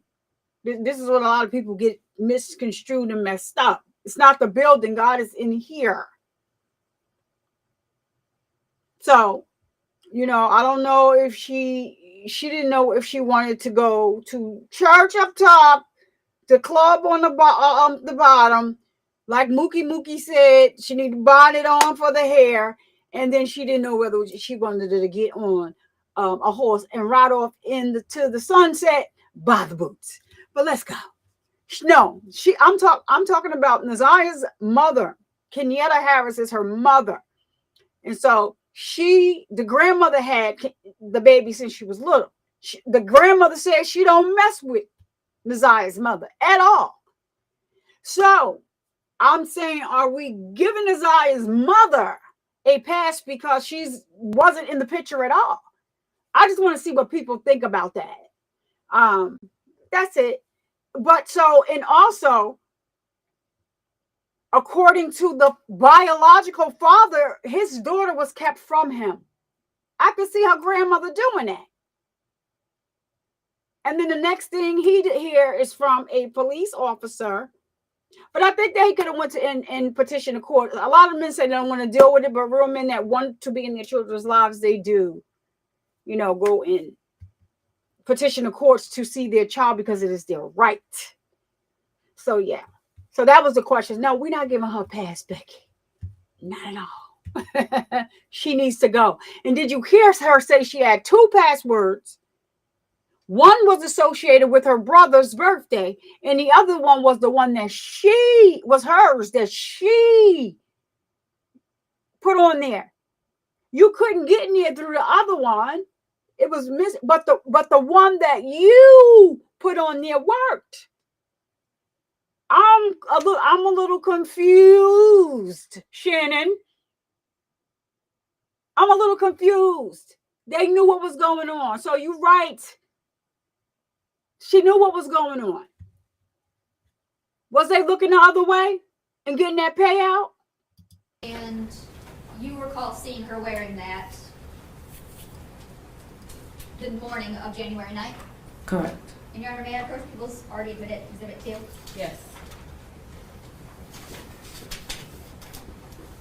I'm going to show you people's exhibit 2. Can you tell me, do you recognize a coat in this photo? Yes. And whose coat do you recognize that to be? Nazia's. Okay.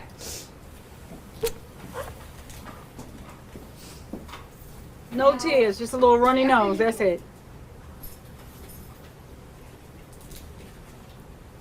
When you saw Nazia that morning, what did you do the rest of the morning? Nothing. I was at home with my mom and my 2 children. And do you ever leave the house at any point that day? No. I was at the house the whole entire day. Okay. And do you know what time Nazia would normally get home from school? On certain days, she will stay for after school, and then on certain days she will come home. The days she will stay for after school is 6, and the days that she don't is at 3 o'clock. Okay. And on January 9th, do you know if Nazia had the after-school program? Yes. At that time, my mom took her out of the after-school program, so she will come home directly at 3 o'clock. Okay. And were you home at 3 o'clock? Yes. And did you see Nazia come home? No. Okay. And did you see her come home at all the rest of the night? The pad, No. the iPad. Did you leave at any point after 3 o'clock? No. Okay. Did you, No. when Nazia didn't come home, did that cause you to experience or feel any type of way? It did. When she didn't come home is when my mom went to go pick up the other 2 children from the after-school program. They knocked on the door and they had asked a question and said, Objection, sounds like hearsay.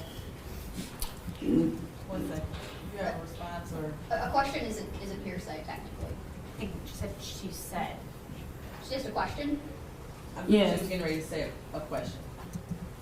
Okay, What finish was the what you're question? saying. What was the question? that was asked? The two children had asked me, Mom said, That's the hearsay. did Mom- Nasiah come home? The hearsay is mom said. Okay, so were you asked directly whether Nasiah came home? So my mom was still in the car, I was inside the house. They was coming to the house, walking up to the door. When I opened the door, they asked me, Mom said, did Nasiah come home? I said, no, Okay. And was Nasiah home at all? no. Okay. And did you do any sort of looking for Nasiah that night? Yes. What did you do? I called my twin sister. I called some of her friends that I know that stays close by. If they had seen Nasiah, heard from Nasiah and everything. And when I reached out to my sister, she said no. Her friend said no. So after that, I asked my mom, did she want me to call the police? She said no, she will take it up in the morning. Okay.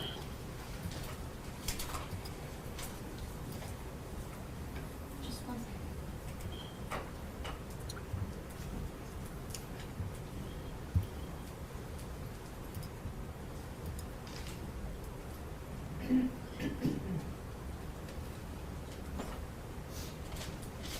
She holding on for life.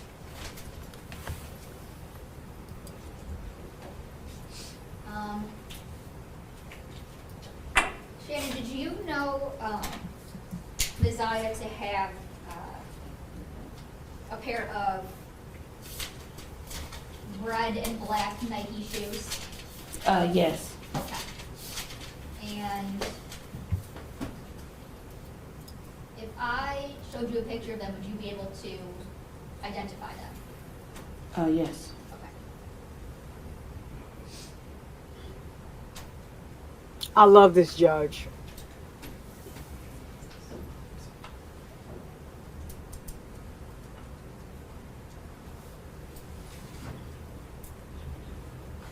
Your Honor, may I approach? Yes. And for the record, this is going to be from People's Proposed Exhibit 14, and it'll be picture 34. That's why I'm here. Do you recognize these shoes? Yes, that's a pair of shoes that my mom bought for to the birthday. Okay, thank you.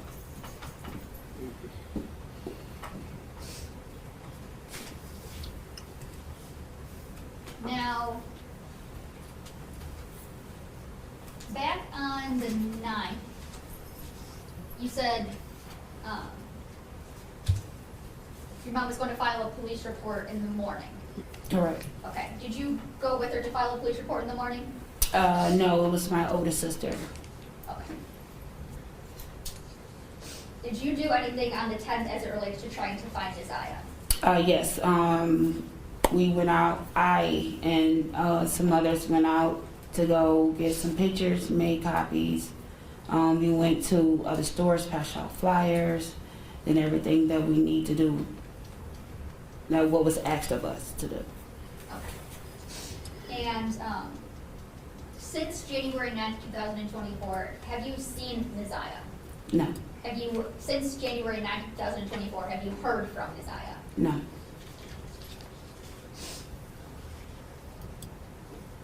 Nothing further at this time, Judge.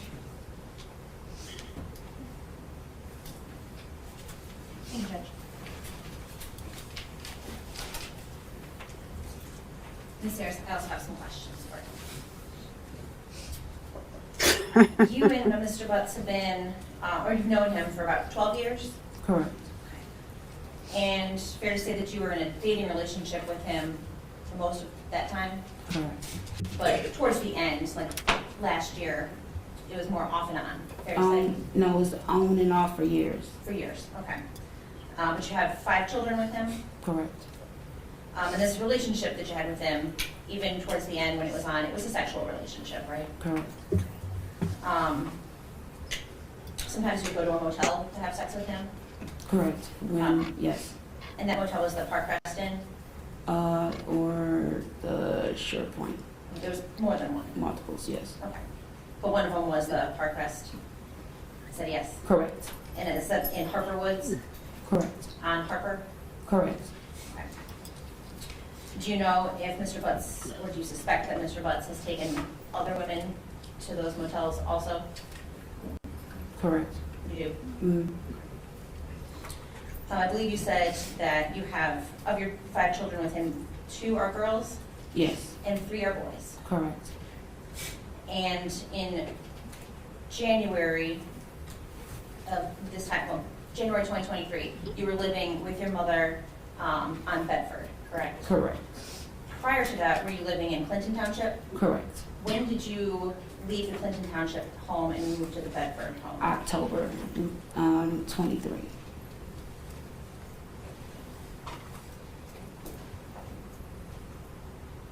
And so there were times when you were in Clinton Township that Mr. Butts would travel out there to see the kids, Correct. and then when you moved to the Bedford address, he would go to the Bedford address to see the kids. Correct.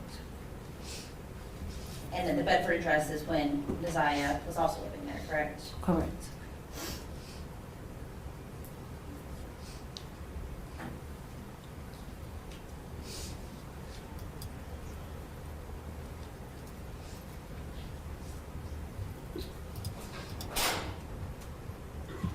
And I believe you just testified that on January the 9th, you were living at that house in Correct. Bedford, and you were there during the day. Correct. And so were you one of the first people that realized that Neziah did not come home when she was expected to be home? Well, I didn't realize it until I had got a question. By the other kids had asked, did I have Neziah came home yet, or have I seen her? And I said no. Do you remember what time that was in the afternoon? That was in the evening. My mom picked them up 6 o'clock. So that was about 3 hours later than she normally should have been home? Correct.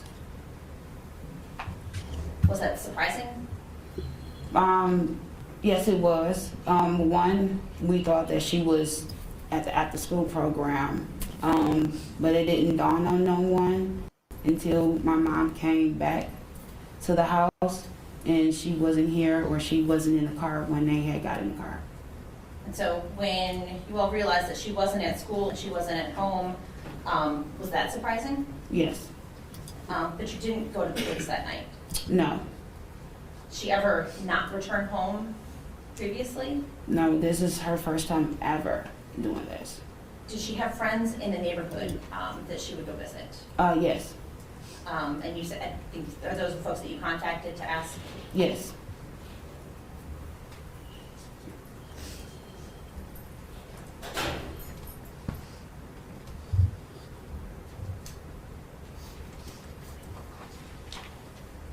You were just shown a pair of red and black Nike shoes, right? Correct. And you identified those shoes as being Neziah's shoe. Is that correct? Correct. It's a shoe that looks like the shoe that Neziah is wearing, correct? Correct. Correct. You can't say for sure that that Yes, exact her- shoe came from Neziah, is that fair to say? Correct.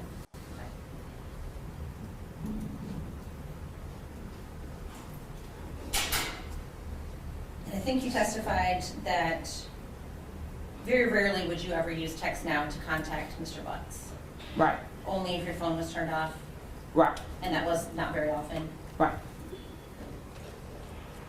Would Neziah ever have access to your phone to use it? Yes, like she would ask, hey, TT, can I see your phone? Sure, I wouldn't mind, yes.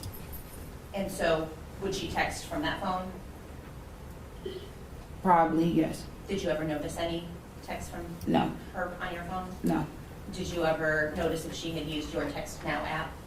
No, the only time when I would notice something and say if me and Jarvis would, we won't be on the same page seeing eye to eye, and I would call him and he say, why you will call me, or like why you continue to keep calling me, and I would say I haven't called you all day or in 2 days. Then I will go ask my kids like, hey, are y'all calling your dad because I haven't called him? Okay. And until you looked in Neziah's Instagram account, did you ever notice anything on your phone that caused you to be concerned? No. between Desire and Mr. Butts? No.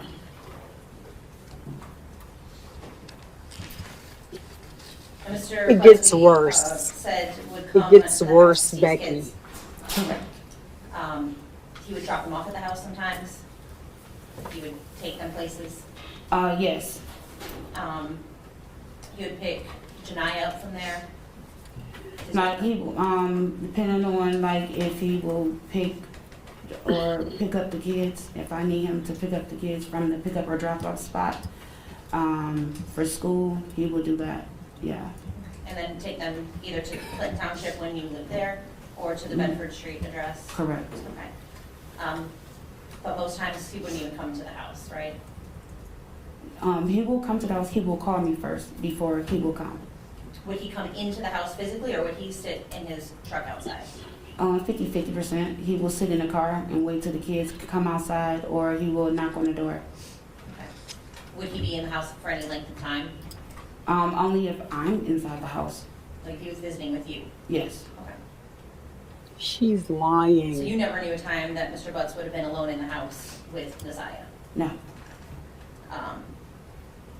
You can't think of a time when he had been in the house and had gone down to the basement with her? no, Or any other room in the house alone? no. Mm-hmm. Would Mr. Butts have ever been at that house if another adult, like you or your mother, weren't there? He will, what you said, Would Mr. Butts ever be at the house if you or your mother weren't there?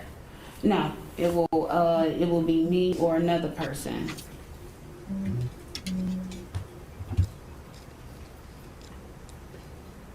The idea that anything was going on between Mr. Hello? Butts and his eyes is shocking Yeah. to you, right? Correct. You had no idea. No, You never noticed Oh, yeah. anything between Messiah and Mr. Butts that made you concerned? no, You never saw any inappropriate behavior? not at all. All right. Did you notice Mr. Butts we- paying any special attention to her? No.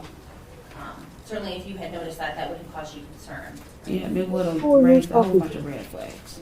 Likely, you wouldn't have Who's invited him over there? into the house, correct? Correct. Somebody in the background. Where's the It's game hard at? to believe even that Mr. Butts would hurt Messiah. What time is it over? But I won't know, How are you getting home? what he will do if a person's Yeah, all right. person's back is up against the wall. But the thought of that was hard for you, at least at one point, to Yeah. believe, correct? Correct.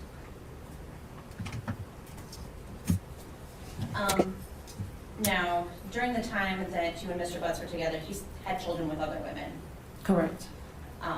pretty consistently with other women, Correct. more than one woman. Correct.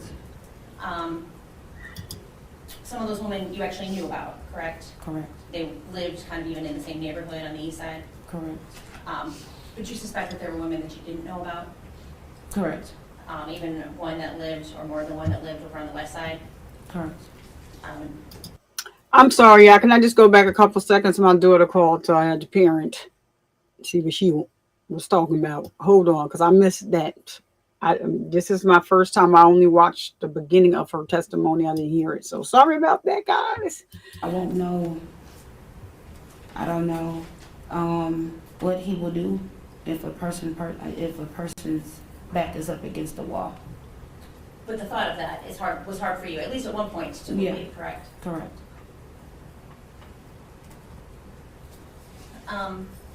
Now, during the time that you and Mr. Butts were together, he had children with other women, Correct. pretty consistently with other women, Correct. more than one woman. Correct. Some of those women you actually knew about, correct? Correct. They lived kind of even in the same neighborhood on the east side. Correct. But you suspect that there were women that you didn't know about? Correct. Even one that lived, or more than one that lived over on the west side?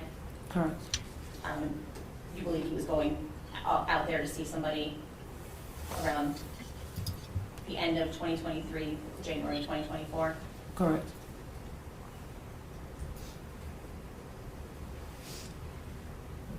before January the 9th, you had a conversation with Naziah about a location on Outer Drive in Belfour, Yes, and that was surprising to you, right? correct. That's on the east side of Detroit. Yes. Did you end up giving her directions on how to get to that location? Yes. Why did you give her directions? I was just getting out the shower and just getting myself together.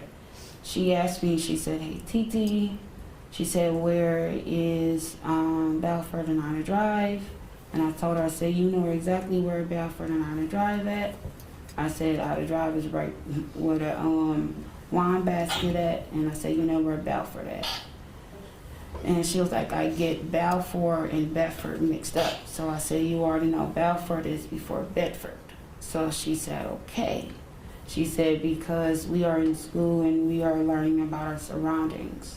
So I said, "Okay." But that was the only two things that she had asked, was where was Outer Drive and Balfour at.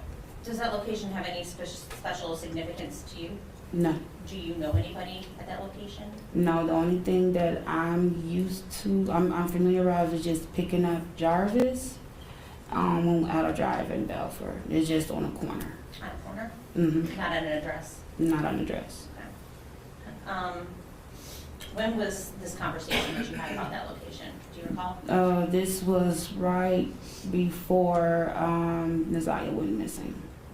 Like, how soon before? Weeks? Maybe it was still in that same week she went missing.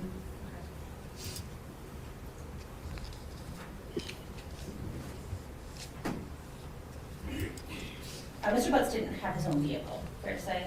No, he didn't. He generally used, His female's vehicles. did you know Mr. Butts to park at one location and maybe walk to another to kind of try to remain undetected? Pretty much, yes. So would it be not out of the ordinary for you to have to pick him up at a random, or what seemed to be a random location to you? Correct. You lived with Naziah for, you said, from about October until January the 9th. Correct. So you spent a lot of time around her? Yes. You knew her mannerisms, Yes. her demeanor, Yes. her moods. Yes.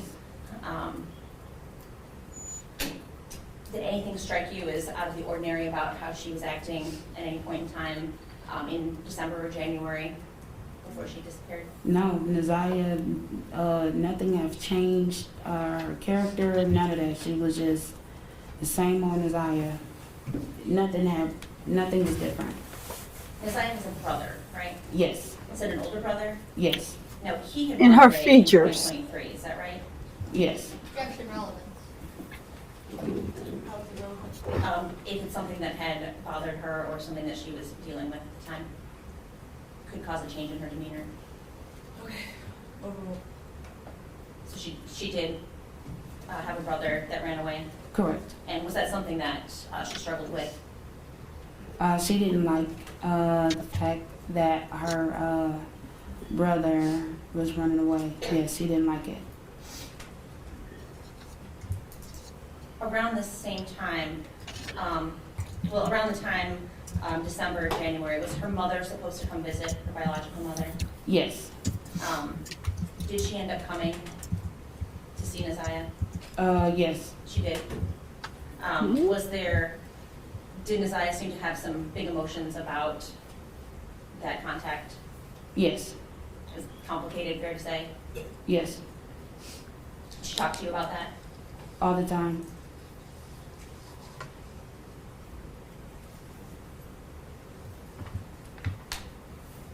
Did you notice anything? You said you didn't notice anything in a change in mood. So No. what about physically? No.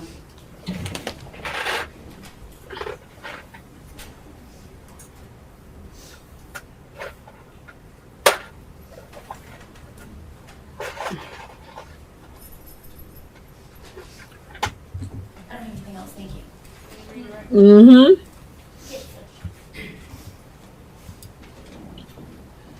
Did you go to the Park Crest Inn on January 9th, 2024, Mr. No. Butts? No.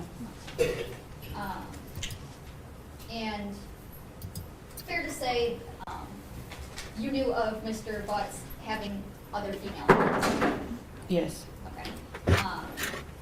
And even some that you didn't know about? correct. Okay. So would it be fair to say that you don't always know, or you didn't always know what Mr. Butts was doing? No, Okay. You couldn't account for his whereabouts every minute of the day? no, Did you know him to, one of those cars that he would use, did you know him to have a white Escalade type truck? correct, yes, And you were asked some questions about Outer Drive and Balfour. Fair to say, from what I gathered, the only connection you have to that area is Jarvis Butts. Mm-hmm. correct, Okay, so he's the only one you would associate with that area. correct. Bingo.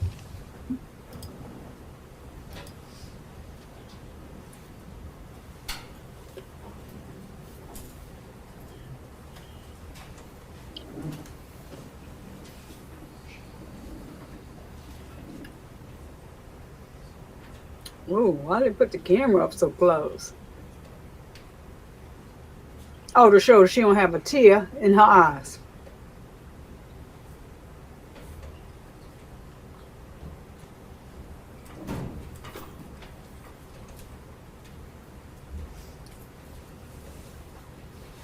And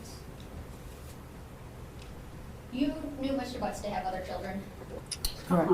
Okay, and you knew him to have clearly have gotten other women pregnant? Correct. And to your knowledge, were all those women adults? To my knowledge, yes. Did he, to you, ever hide getting another woman pregnant? No.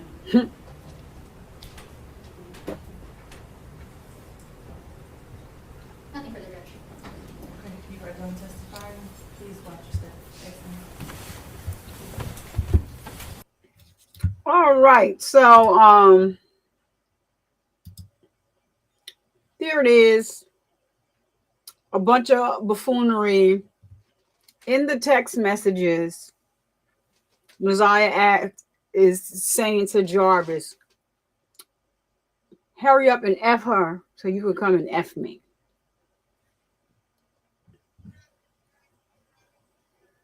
That is not that baby's fault. So yeah, Becky, you are absolutely correct. In what you said up top, it is worse than we think. That's why I put that on the thumbnail. I just wasn't trying to lure people here. But guess what, Becky? I'm so sad to tell you that it gets worse. This was baby food compared to the other stuff in the case. So like we've been here 2 hours now, and I don't think you guys want to sit through because that's all I had queued up for today was the two of them. But I want to get into the video where the lead detective on this case takes the stand, and the officer that another officer that did the interrogation, the lead detective also went out to where they found Nazia's hoodie, her sneakers, they're calling it a pink onesie in the chat. And Becky, I don't mind if you ask all the questions that you want. That's what we're here for as a family, trying to find out and find this out together. We want to really get this out there so that people can, they need to realize you need to be paying a little extra attention to what's going on in your household, outside of your household. And these women thought that they came in here and whatever they said on the stand was going to make such a big difference. They don't realize that they have made this whole thing worse. Because y'all not the sharpest tools in the shed. We can look at you and tell. You're not smart enough than these prosecutors. You are not. And they asked you certain questions for a reason. Okay, your only connection to that street was Jarvis. Now they asked you about the motel. His attorneys asked you about the motels that you went to.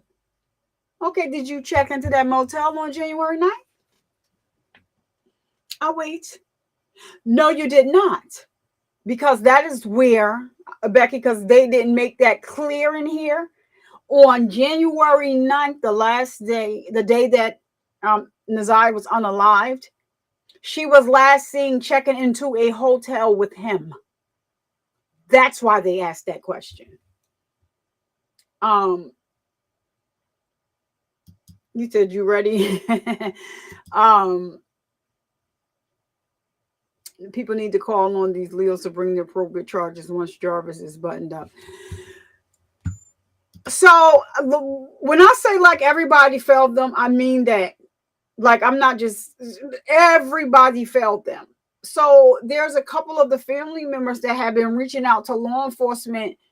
Let me just give you a real quick backstory on this case. So Jarvis has been on the SA offender registry since 2005. So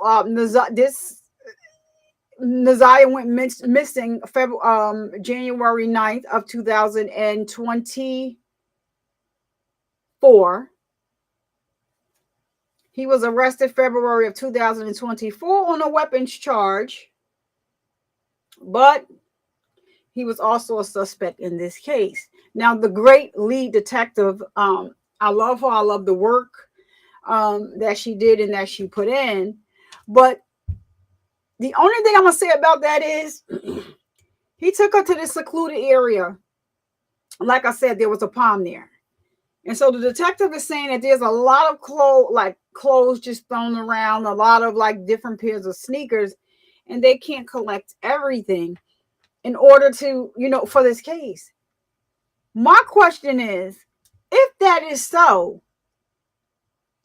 I think that y'all would want to start grabbing that stuff and start testing it to see and make sure he hasn't unalived somebody else in that same area.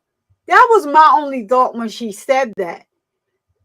Let me tell you something. When I tell you this guy is a ladies' man, and I'm going to say ladies, the adult consenting age is 18, in some states 21.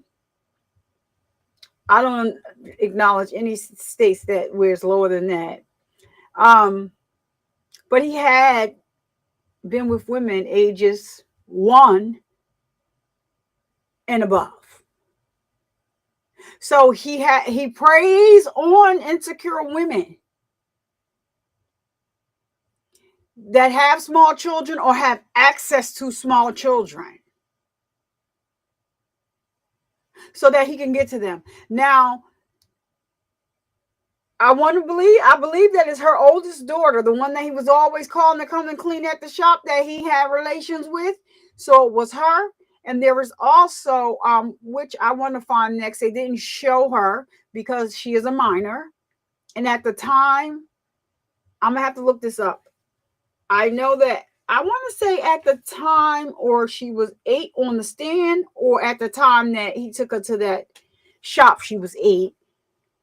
And he had relations with Naziah and her other cousin. But she kept, I didn't do that, y'all. So I'm trying to figure out how, do y'all see me? Did somebody give a thumbs up? I don't know.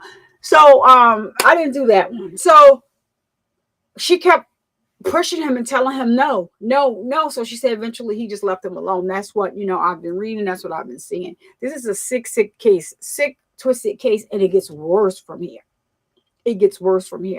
So it's really up to you guys. That is correct. That is correct. You have to let me tell you something. I always tell people when you're dating someone, get all into his mother's background and history. Get into what the mother's in the son's relationship is. It means a lot based on, what's going to go on. Like, it means a lot. If a man don't get along with his mama and he cursing his mama out, don't think that that's cute. You better run far away, run. Because if he can't respect his mother, he's not going to respect you. And that's what, I always, say to people, and I advise that, like, yeah, it depends. They don't get along with the mother. It's something that happened when they was growing up. Like, this case is a lot. It's a lot, but however, I'm willing to cover it because we need to bring awareness. We need to bring awareness. So the mother and the aunt came and got on the stand, right? And they thought they did a fantastic job. We're going to get in here and say this, that, and that. All I got from y'all testimony was y'all was offering up Naziah to Jarvis. He had to go through y'all to get to Naziah. A lot of times he went through you to get to Naziah. Now, the 9th of January, when she went missing, when he was going to give her a illegal termination because she was pregnant, that's what I wanted to say. I got chemo fault, but it just came back. How do you say that there was no changes to Naziah? Look, how are you saying that? I am an outsider, virtually looking at photos. I see the pictures of Naziah. Pretty girl, very pretty young lady. But the last picture of Naziah that she took the day of the 9th of January is the picture. I used it on my first thumbnail when I first covered this, with she had the black sweater and the clear glasses. You can clearly see that her face has changed. You can clearly see that her nose is spreading a little bit. Another thing, why was she in text messages begging Jarvis for sanitary napkins before she stopped getting her menstrual? Why? Why is she begging him, y'all? Like, I'm just, this is not clear to me. I don't understand it, and I will never have any understanding of it, but y'all loved her so much, right? Oh, y'all kept a close eye on her. Oh, no, she didn't stay after school. Oh, but she did join the after school program. Which one is it? Thank you for helping this judge make the decision that she made, but I don't think that y'all needed to. She already. So, Becky, let me ask you this question. Did you didn't see the like they, yes, yeah. So Becky, you didn't see the closing, because I kind of showed it and went backwards, but now I'm just like, oh man, I should have just stayed the course. But he's going to be back in court January 16th at 9:30 a.m. I hope that Law and Crime or Court TV picks this up. So far they haven't, and I think it's just hitting everyone now. So like everyone is all over it. But I remember this case when it first came out. It was a missing person case, and they didn't have anyone arrested as of yet. And that was 2023. And so, we were all lost in the YSL trial. But now it's here. So the judge did rule that, and we can watch that video real quick if you guys want to. I can pull that up because I have it. Taja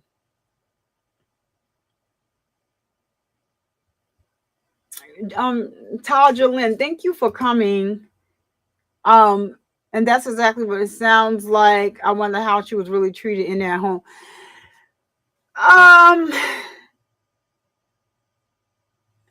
Lord, Tajalyn, please say it's not so. Please say that it is not so. But I believe you. You know what? So I don't think that she was treated great in the home at all. I don't even have to see nothing, because you can tell that this aunt hated her. She hated her because her boyfriend wanted her more than he wanted her. But she was good enough to keep sleeping with, and that's her fault. And she was good enough to keep popping out babies for him, 5 of them that he was going to groom if he didn't get caught. He probably slept with all of them already. I love what this judge said. Let me know down below, y'all. Do y'all want me to pull up the judge's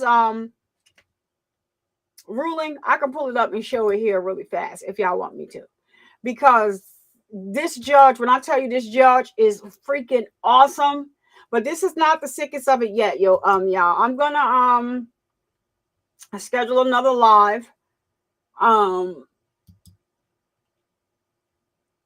Maybe we can do the video of the lead investigator and the officer and the interrogation next. But if y'all want to look at the hearing, that's going to be fine. So I'm going to be covering the trial when it starts. I guess we'll learn more on the 16th.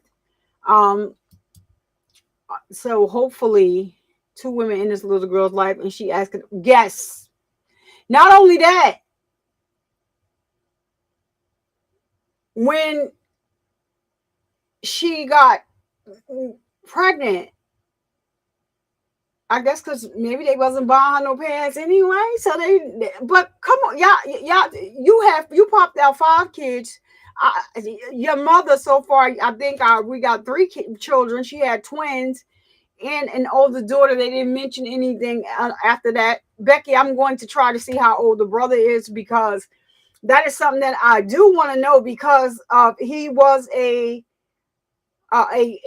key witness in this case. Now, this is the first time today I'm hearing that he was running away. Why?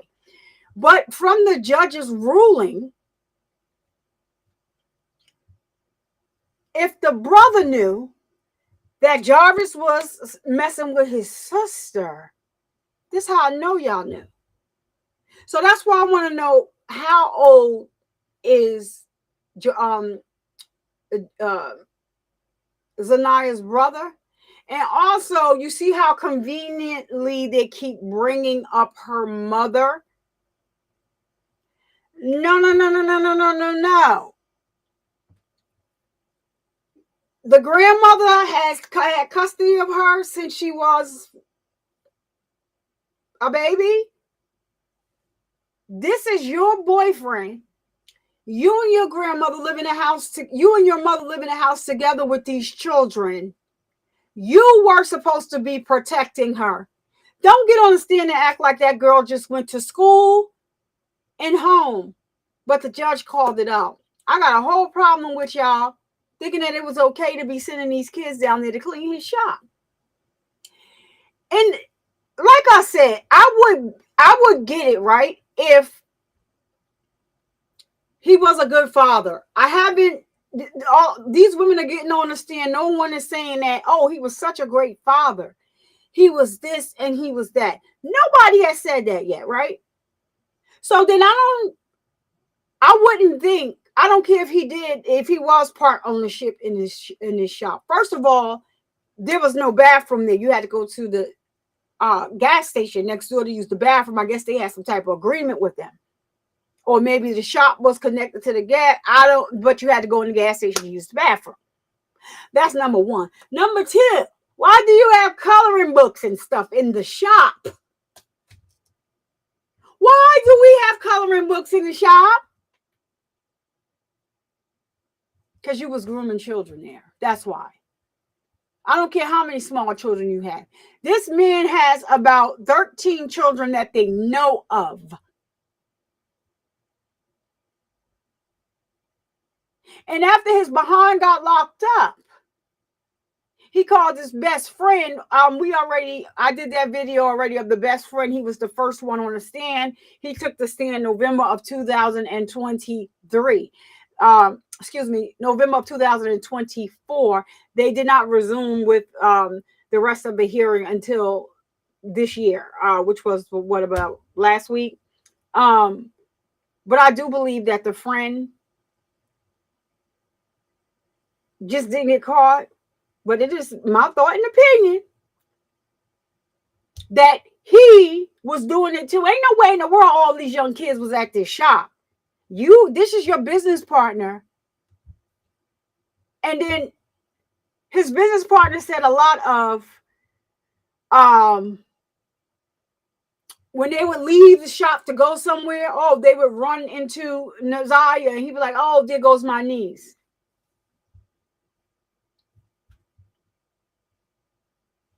Who y'all talking to? Who are you guys talking to? And this is another thing. Y'all want to get on this goddamn on stand and mislead the courts and everybody else. Why was Naziah with Jarvis and his business partner when they were fixing the business partner? They call him King. His name is Cordell Wright. We pulled up his record over here. It's pretty disturbing, but it has nothing to do with SA on it. But he likes to pregnant women. He got he got 3 offenses from what we saw on the paperwork. So this was before this. You were fixing one of your child's grandmother's cars. So you were being a good Samaritan because she was going to have it towed back to the house because you fixed one thing and something else needs to be fixed. Come to find out, it's not even the grandmother car. His child's mother's sister said it's her car. And y'all also brought Naziah to the house that day.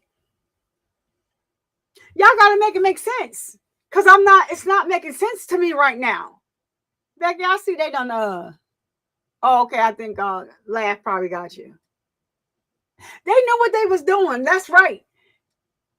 Like this is the sickest thing I've seen in a long time. According to his last baby mama, Jarvis said he was with his son the night of January 9th. Exactly. That's what I told him. He borrowed her car, said that he needed to take his son somewhere, but they swapped out cars. This is the crazy thing to me. They swapped out cars. And so where is the son or the son mother to verify this? There is no whatever he had done with Naziah, he did it in that car. That's why he brought the car back 8:30 the next morning. Remember, she said he took the car again. He asked her to use the car again. And when he brought the car back, it was all banged up in the front, and Naziah's glasses was in the back seat. And her son picked him up and was playing with him, and she told him to take those off. We don't know whose glasses those are. And when she got to the shop to ask Jarvis, he snatched the glasses from her and told her, those are my sunglasses. The judge talks about that in her closing too. Y'all want me to pull up the closing real quick so we could just, because we still got to go backwards anyway, but I've already showed it. So it is what it is.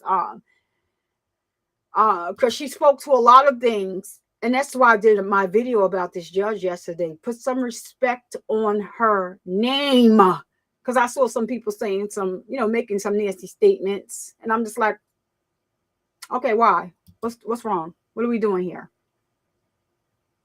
You don't judge a book by its cover. Never. That judge is awesome. She has a lot of accolades. She does a lot with children, a lot for children, a lot of she's heads a lot of mentoring programs. She also has for inmates that need to transition into finding jobs and getting out of the life, as long as it's not something like Jarvis. And I'm going to say it on here again. Mookie, you was here yesterday. You heard me say it. I'm going to say it here again. So every time now he comes into court, for this hearing, this preliminary hearing, he came in the door limping. And I'm going to just leave it right there because I'm glad about that. I hope he has a roommate like Bubba. Yeah, I hope he has a roommate. Yes, please. Okay. So let me get that up. All I got to do is just upload it. What which statement, Tajalyn? Oh, last baby mama coming to his defense is a no, she's not. She didn't come to his defense, Becky. So that's why we gotta watch everything. She didn't come to his defense. She didn't come. The last baby mother didn't come to his defense. I think she was bamboozled. And you know what? She better be talking to her daughter because she had a daughter when she met him because I think she had a flat tire. Am I right, Tajalyn? I think you watched some of this.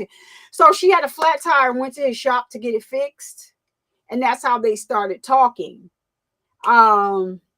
She got pregnant by him. Her child is only 2 years old. So when the story started coming out, I guess she put like 2 and 2 together. But you could tell she was heated when she was on that stand because basically his attorneys, and I like the way she did that. I didn't like what she do. You know, to each his own. I just need to protect my own health. His attorneys tried to say, wasn't he messing with other women and you were upset and blah, blah, blah, blah, blah, blah, blah, blah. And she was like, sure, I was doing it too.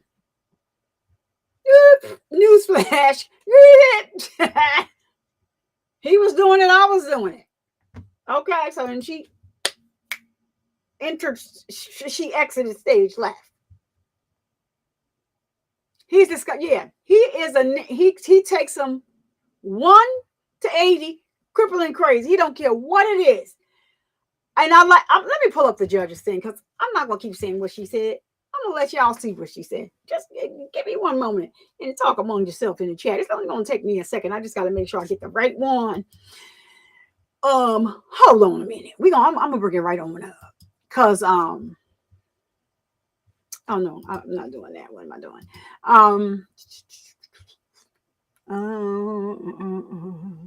All right. Let me make sure the wrong one is not in here. Okay, so let me just upload it really quick because I had closed out of it and deleted it. Let's see.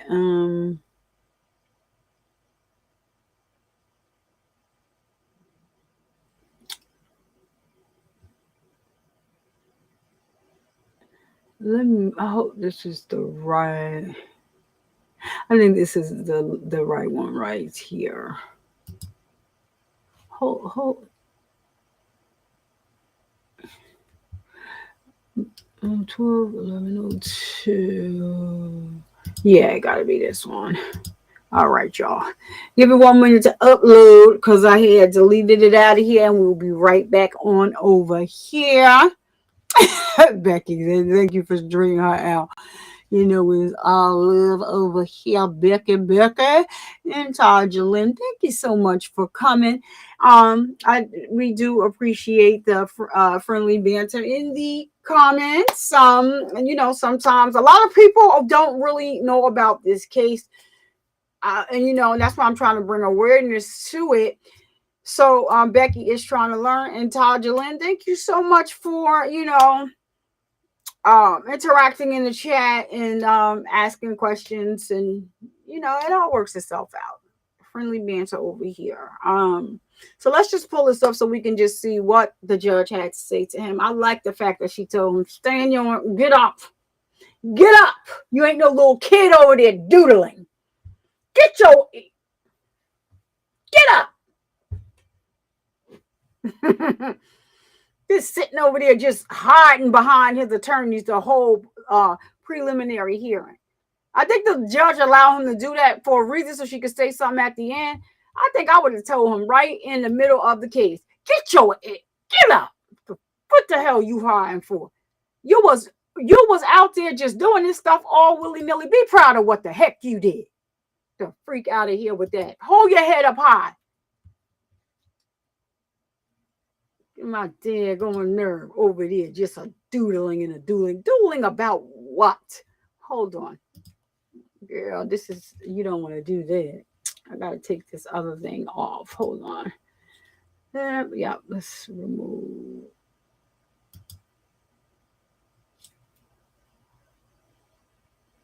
Oh, no. All right. I'm sorry. I had to take the other. Oh, it's still processing. I thought it said 100%. What are y'all doing? Um. So yeah, stand up and take this. Take it like a man. Why is this reprocessing?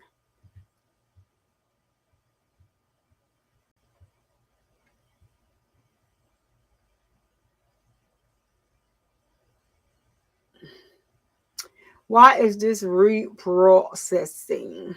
I gotta wait for this thing. It's reprocessing. I don't understand what is going on with it, but just give it a minute and we'll be right back over here.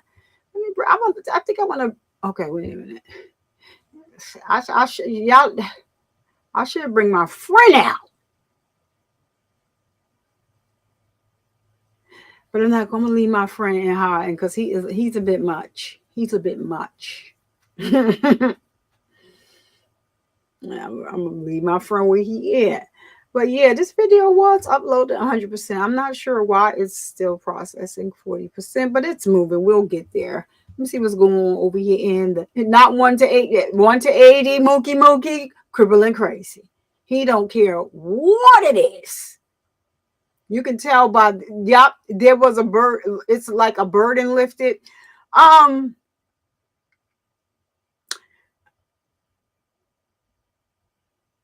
I just think that I think that, maybe some type of burden was lifted with them, but I just think also that they just think that, they got off scot-free. I don't think that they should let them off scot-free. They need to be charged as well, because it's not like this was going on and y'all had no clue. I said, it's the aunt even listening to what she's sitting up there saying. You're saying that she had two passwords, so you knew the passwords to the iPad. One of the passwords didn't work, but the one that you used worked, and you was able to see these messages between her and Jarvis. Like, do you know what? Did you hear yourself? Is what I'm saying. Like, I don't know if they're looking for some type of sympathy. You're not getting any sympathy, not from over here, not from this channel here. You're not getting none. You don't deserve any of that. You and your mother was grown. Y'all knew what was going on, and you stood by and did absolutely nothing. And I'm wondering the same thing. A lot of people in the chat was saying, was she being paid off? Was she being paid off? The mother. The bro's going to get him. I think they already did. That's why I'm not going to comment on it. He's been living in and out of that courtroom ever since. I hope every morning when he get up to go, you got the hearing. All right, let me take care of you before you leave. And I'm hoping that's why he is limping in the courtroom. I said what I said. He didn't care about a child under the age of 4 giving that child an STD. I don't care nothing about him. Becky. I'm not messing with, not Puss Boy.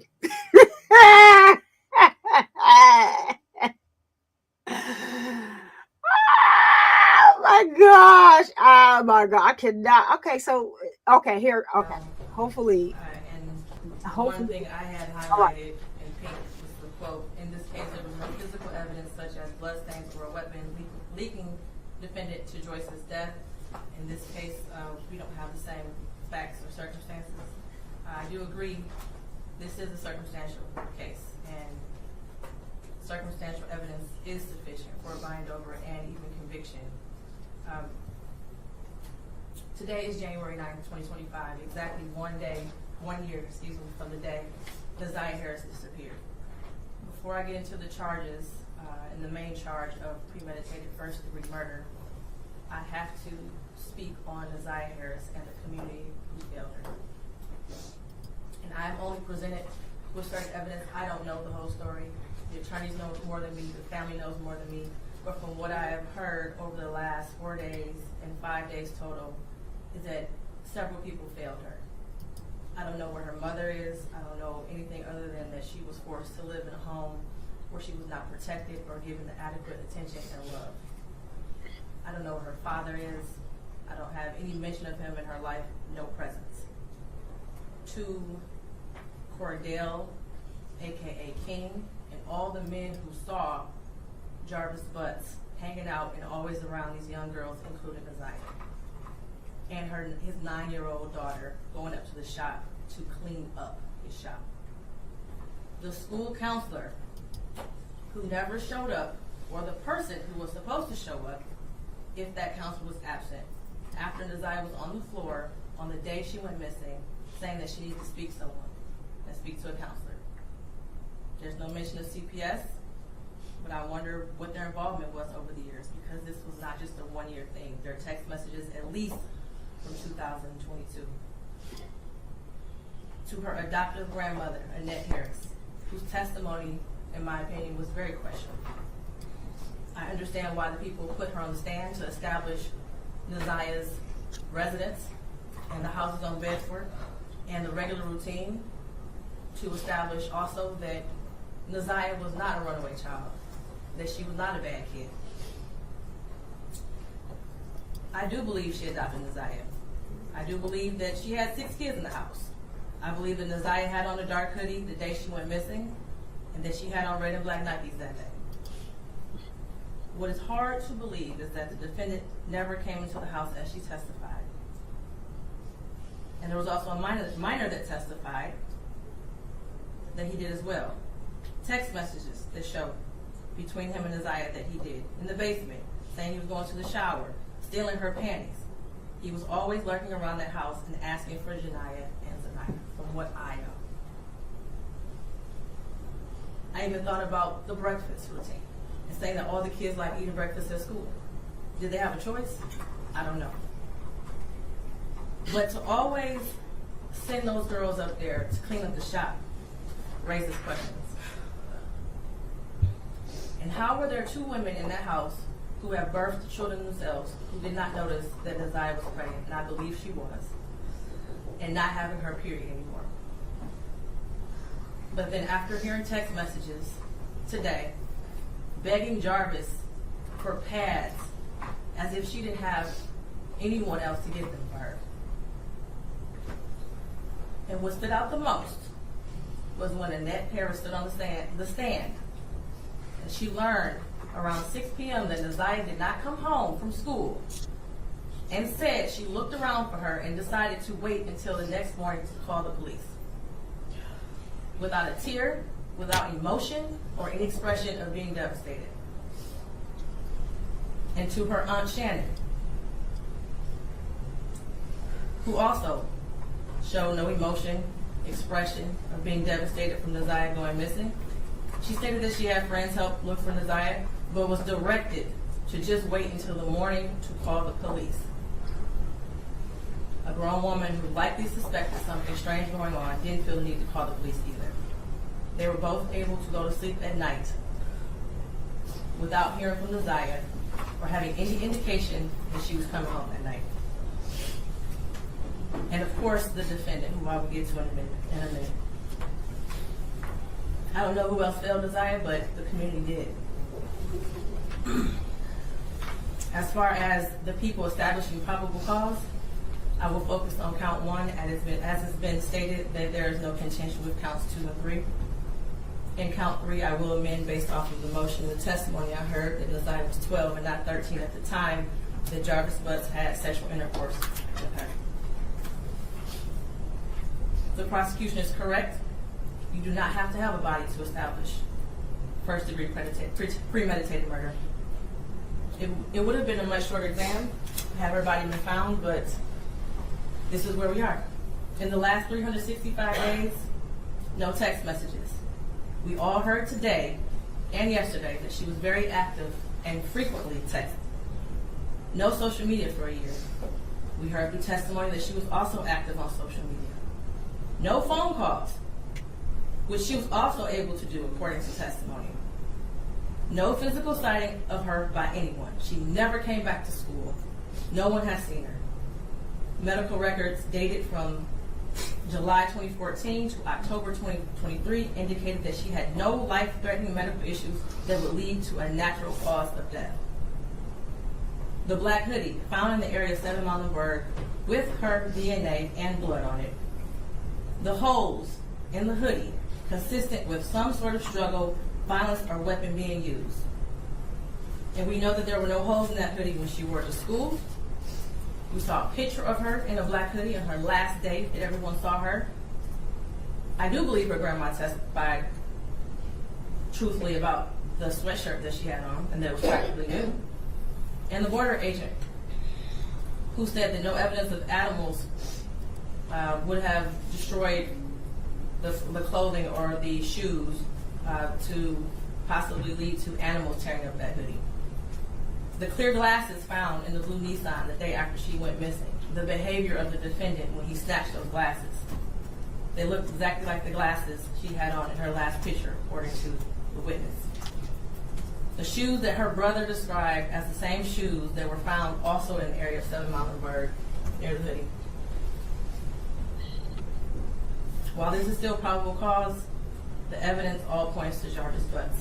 His locations, him being seen with her last, the abortion searches, the abrupt silence between the two of them in text messages, and the constant lies he told throughout the entire investigation. And they were proven to be lies with text messages and other testimony.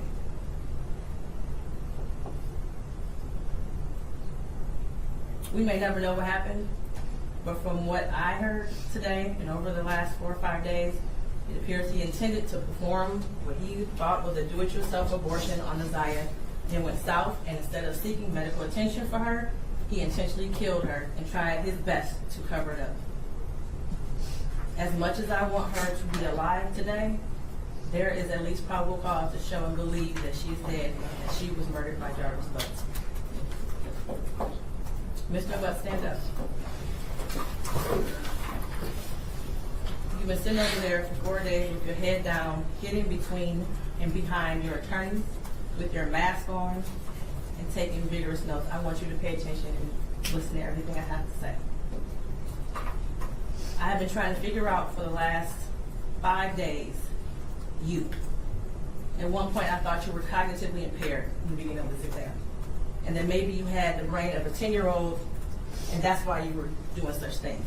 But as I heard more and more testimony, you're just a true definition of a pedophile.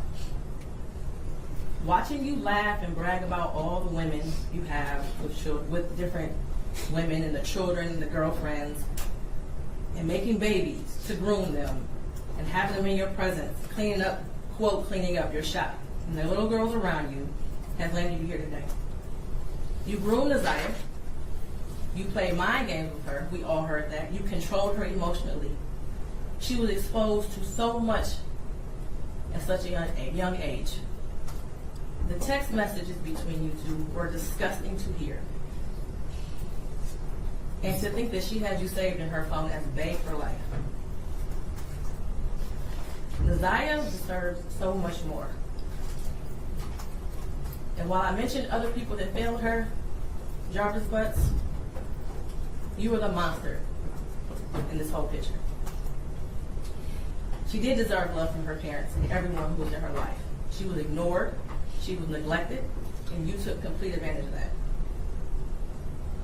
She wanted someone to love her, and she will never know what that feels like. Your children deserve more.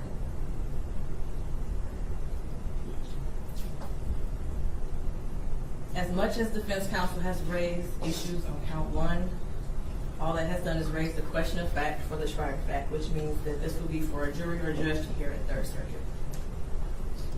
I pray for the healing of all the victims and the young girls and possibly boys who have come into contact with you.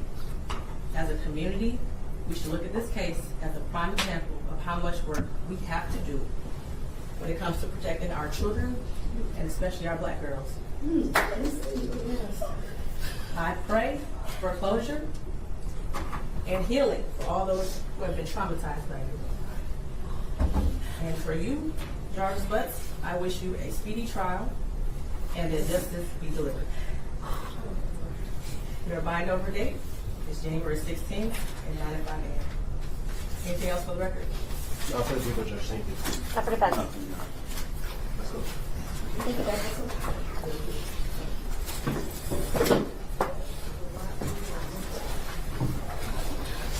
Do the right thing and tell us where she's at, please. I'm sorry, Judge. Just do it, Jarvis. Where is she at, Jarvis? Just tell us.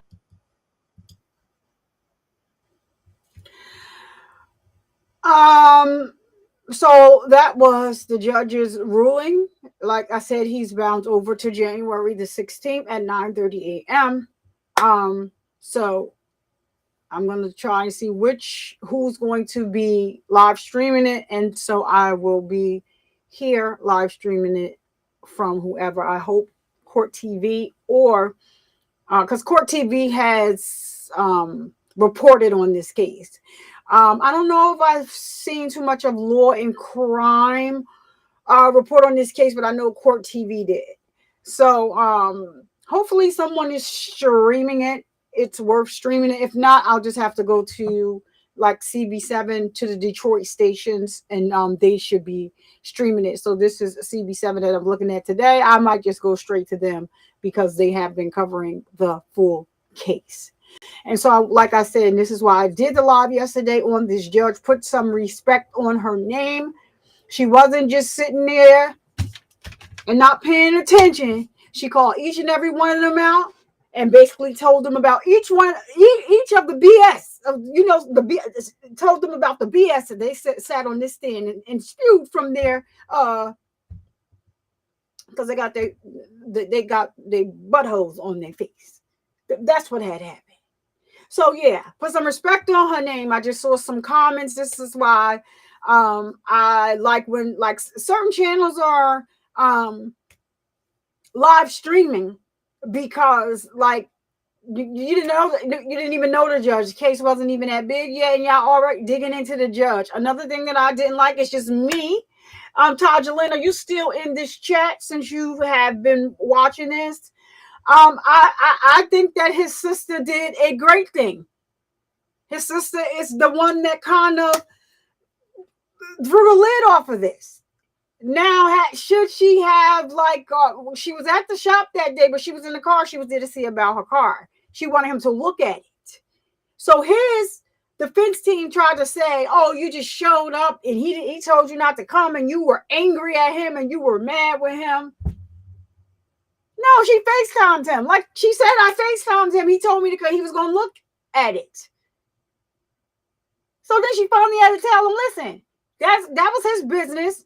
I don't pay him, so I have to wait till he finished with his customers that is giving him money." This is what a lot of people don't realize. Yeah, if I had a brother in the same, I would be sitting out there, y'all, till everybody finish. I just need you to look to make sure I'm not going to run down the street and crash.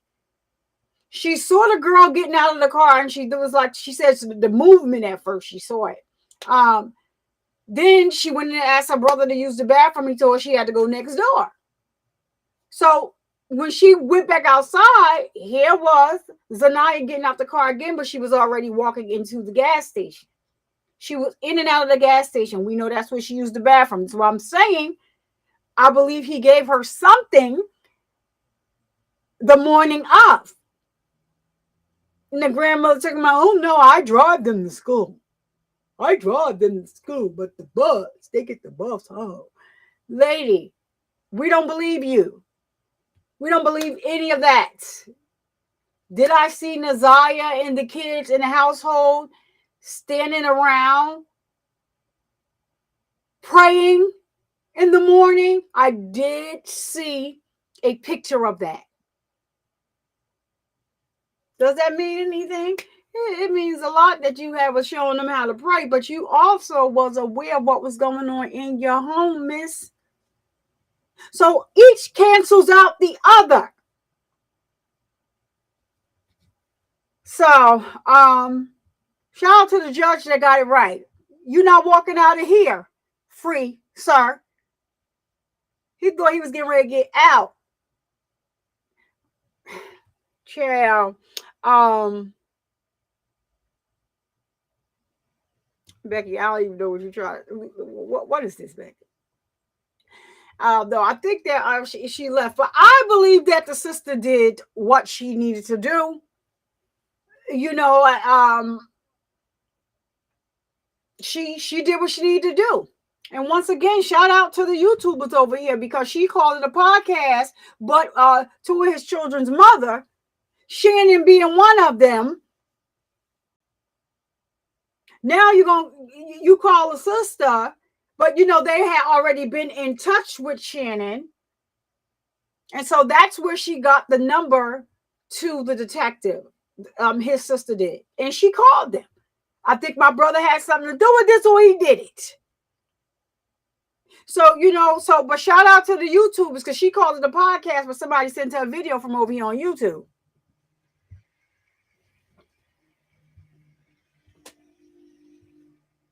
Now, I don't know which YouTube video that it was, or which, you know, YouTube it was, but that's shout out to the work that we do over here. It does, you know, doesn't go unnoticed. And they are people that rely on YouTubers for information, because, you know, in the real news world, a lot of times now, there's a lot of fake news out there. Like, we just trying to get it right, you know, and put it out here right. Nobody's trying to jeopardize their channel like that. Well, anybody that's here, you know, for real. Nobody, unless they just don't care. Mookie said he gonna tell you like it is. Anywho, Mookie, I'm glad I said that I was supposed to drop your link. Hold on a minute, Mookie. Let me find your channel real quick. Let me find Mookie's channel real quick so I can drop the link. It's not rated PG over there. He's already said that. He gonna say what the other channels can't say. He already told us that. And so it, you know, subscribe and at your own risk. You are late night baking with Mookie. All right. Mookie, I don't know about this late night stuff now. Y'all had me. Y'all got me last weekend because Flesh of the Gods is not in here, and I don't want him to be. He probably preparing for tonight's show at 8 p.m. If y'all want to be a part of an interactive show where the screen blows up, does all types of amazing things. He has the YSL characters over there, talking, asking, where are the reports? Lion Love gets up there and says some stuff. Fanny, whatever her name is. I wasn't there when she was born. I wasn't around when they named her. So Fanny suits me fine, but she gets mad and says she's fine. Listen, sometimes I can't remember my own name. So you lucky that I didn't call you something else other than, you know, yeah, you lucky about that. Okay. But go over there and sub up to Flesh of the Gods. I dropped his link down here in the chat. See it for yourself. Look at there. I'm here, Mookie. I'm already subscribed. You see that? I told you I was subscribed when you said it over there on Flesh. But let me see about getting your link. Oh, here it is. I will be checking out your video from last night. I didn't know you was going to work all that out last night. But Flesh of the Gods, just anybody in here that's a Flesh of the Gods. You know what? Should I? Okay. No, let me do it over here. I don't want to put it here. Flesh of the Gods is unveiling a new character tonight.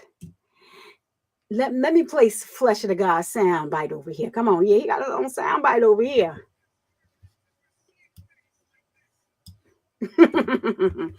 So that's Flesh of the Gods, you know, soundbite over here on my channel. So that I believe is what I get when I'm over there.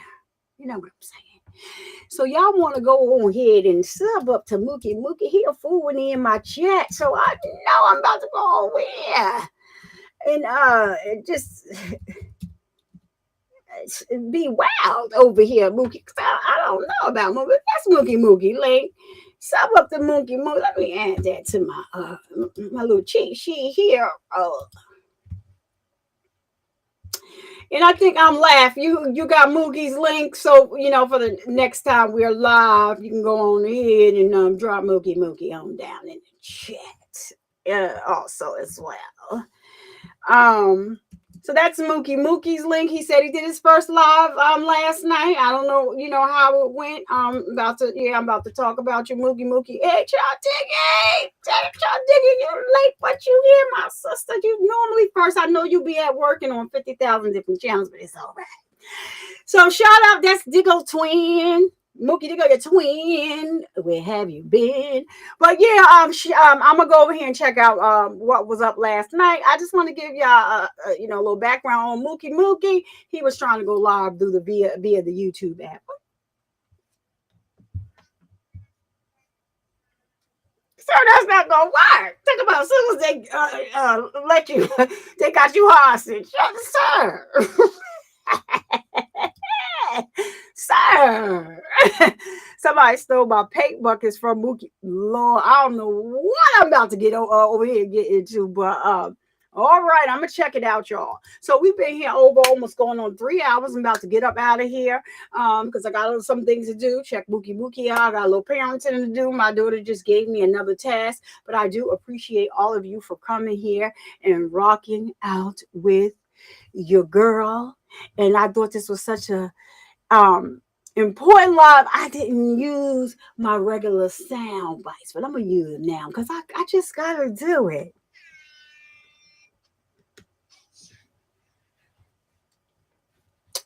Yeah, that's my favorite. That's my favorite one right there. Yes,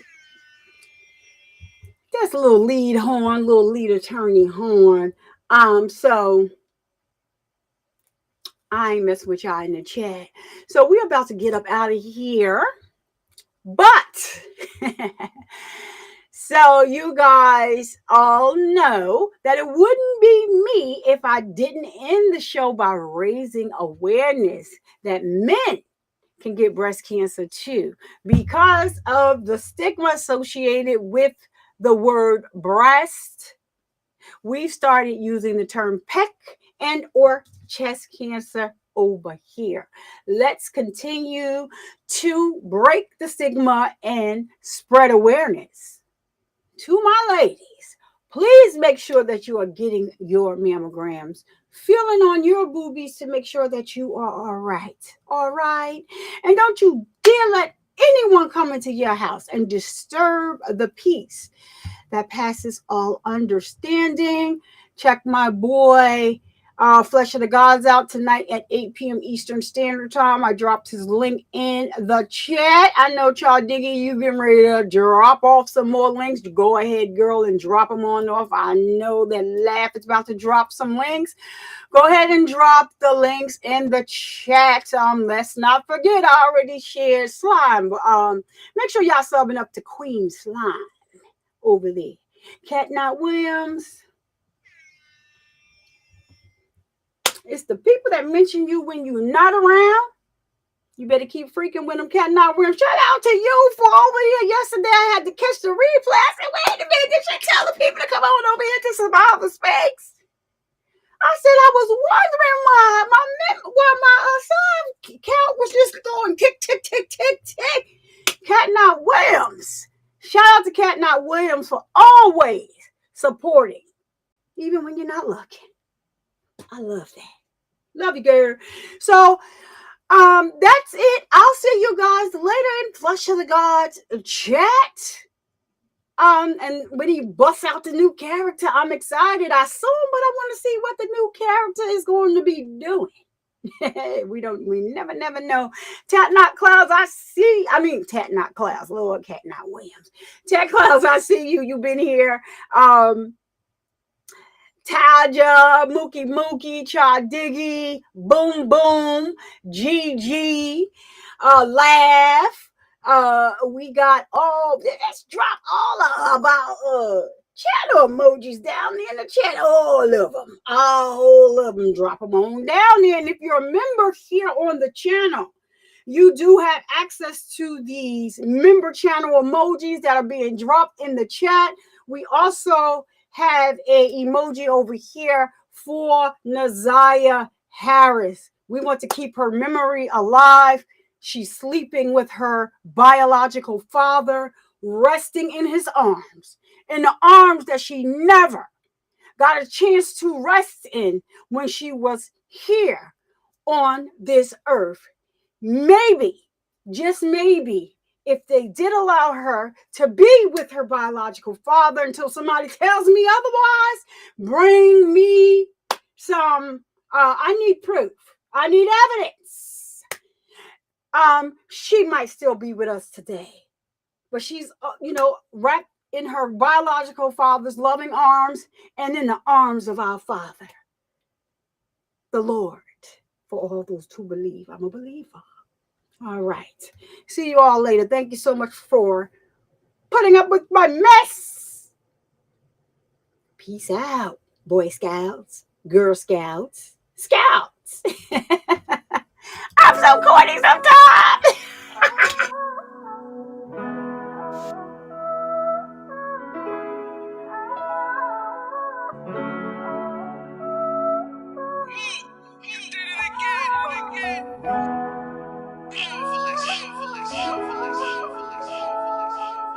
Full cycle, I just might though, just like a Michael. Mama gone now, I'm thinking death is not we entitled. And it was me versus me, them battles had to fight through. And when you way in the dark, them demons try to fight you. But you can't let them when you gotta see the damn light. Diabetes came from nowhere, messed up whole life. That's what I used to think, my mama helped me out. I got one dare in this guy to make proud, don't count me out. Let's get it started, rest in peace my mama, I don't wanna talk. Fresh fit, who that little nigga, fresh the way he walk. New drip, I'm that one dude creating all the sauce. News flip, you that one do the worker, not a boss. It's safe to say that